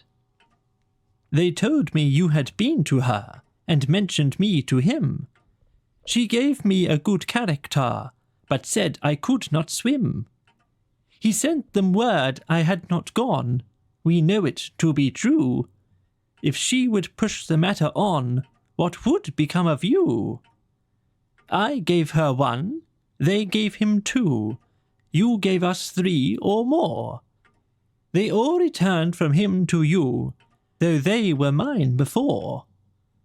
If I or she should chance to be involved in this affair, he trusts to you to set them free exactly as we were. My notion was that you had been, before she had this fit, an obstacle that came between him and ours and it. Don't let him know she likes them best, for this must ever be a secret kept from all the rest between yourself and me. That's the most important piece of evidence we've heard yet, said the King, rubbing his hands. So now, let the jury... If any one of them could explain it, said Alice. She had grown so large in the last few minutes that she wasn't a bit afraid of interrupting him. I'll give him a 6pence. I don't believe there's an atom of meaning in it. If there's no meaning in it, said the King, that saves a world of trouble, you know, as we needn't try to find any. And yet, I don't know, he went on, spreading out the verses on his knee and looking down at them with one eye. I seem to see some meaning in them after all. Said I could not swim. You can't swim, can you? He added, turning to the knave. The knave shook his head sadly. Do I look like it? He said, which certainly he did not, being made entirely out of cardboard. All right so far, said the King, and he went on muttering over the verses to himself.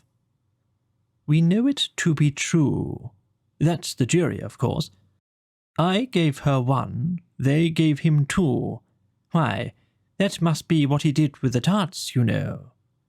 But it goes on, they all returned from him to you, said Alice. Why, there they are, the King said triumphantly, pointing to the tarts on the table. Nothing can be clearer than that. Then again, before she had this fit. You've never had fits, my dear, I think, he said to the Queen. Never, said the Queen furiously, throwing an inkstand at the lizard as she spoke. The unfortunate little Bill had left on writing on his slate with one finger, as he found it made no mark, but he now hastily began using the ink that was trickling down his face, as long as it lasted. Then the words don't fit you, said the King, looking round the court with a smile. There was a dead silence. It's a pun, the King said in an offended tone, and everyone laughed.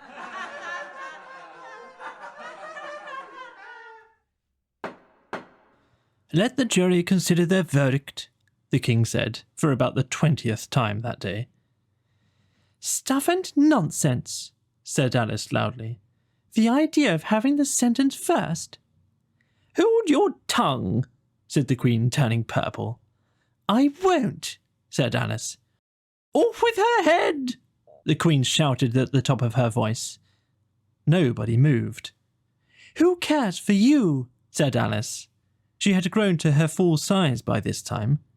You're nothing but a pack of cards. At this, the whole pack rose up into the air and came flying down upon her. She gave a little scream half of fright and half of anger, and tried to beat them off, and found herself lying on the bank, with her head in the lap of her sister, who was gently brushing away some dead leaves that had fluttered down from the trees upon her face. "Wake up, Alice dear," said her sister. "Why, what a long sleep you've had." "Oh, I've had such a curious dream," said Alice. And she told her sister, as well as she could remember them, all these strange adventures of hers that you've just been hearing about. And when she had finished, her sister kissed her and said, "It was a curious dream, my dear, certainly. But now, run into your tea. It's getting late." So Alice got up and ran off, thinking while she ran, as well she might, for what a wonderful dream it had been. But her sister sat still just as she left her, leaning her head on her hand, watching the setting sun, and thinking of little Alice and all her wonderful adventures, till she too began dreaming after a fashion, and this was her dream. First she dreamt of little Alice herself, and once again the tiny hands were clasped upon her knee, and the bright, eager eyes were looking up into hers. She could hear the very tones of her voice, and see that queer little toss of her head to keep back the wandering hair that would always get into her eyes. And still as she listened, or seemed to listen, the whole place about her became alive with the strange creatures of her little sister's dream. The long grass rustled at her feet as the white rabbit hurried by. The frightened mouse splashed his way through the neighbouring pool. She could hear the rattle of the teacups as the March Hare and his friends shared their never-ending meal, and the shrill voice of the Queen ordering off her unfortunate guests to execution. Once more the pig baby was sneezing on the Duchess's knee, while plates and dishes crashed around it. Once more the shriek of the griffin, the squeaking of the lizard's slate pencil, and the choking of the suppressed guinea pigs filled the air, mixed up with the distant sobs of the miserable mock turtle. So she sat on, with closed eyes, and half believed herself in Wonderland, though she knew she had but to open them again, and all would change to dull reality. The grass would be only rustling in the wind, and the pool rippling to the wave of the reeds.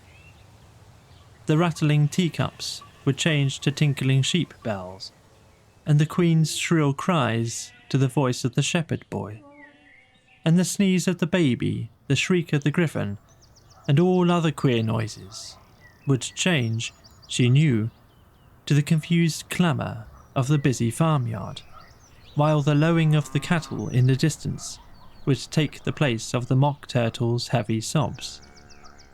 Lastly, she pictured to herself how this same little sister of hers would, in the aftertime, be herself a grown woman, and how she would keep, through all her riper years, the simple and loving heart of her childhood, and how she would gather about her other little children, and make their eyes bright and eager with many a strange tale, perhaps even with the dream of Wonderland of long ago, and how she would feel with all their simple sorrows, and find a pleasure in all their simple joys, remembering her own child life and the happy summer days.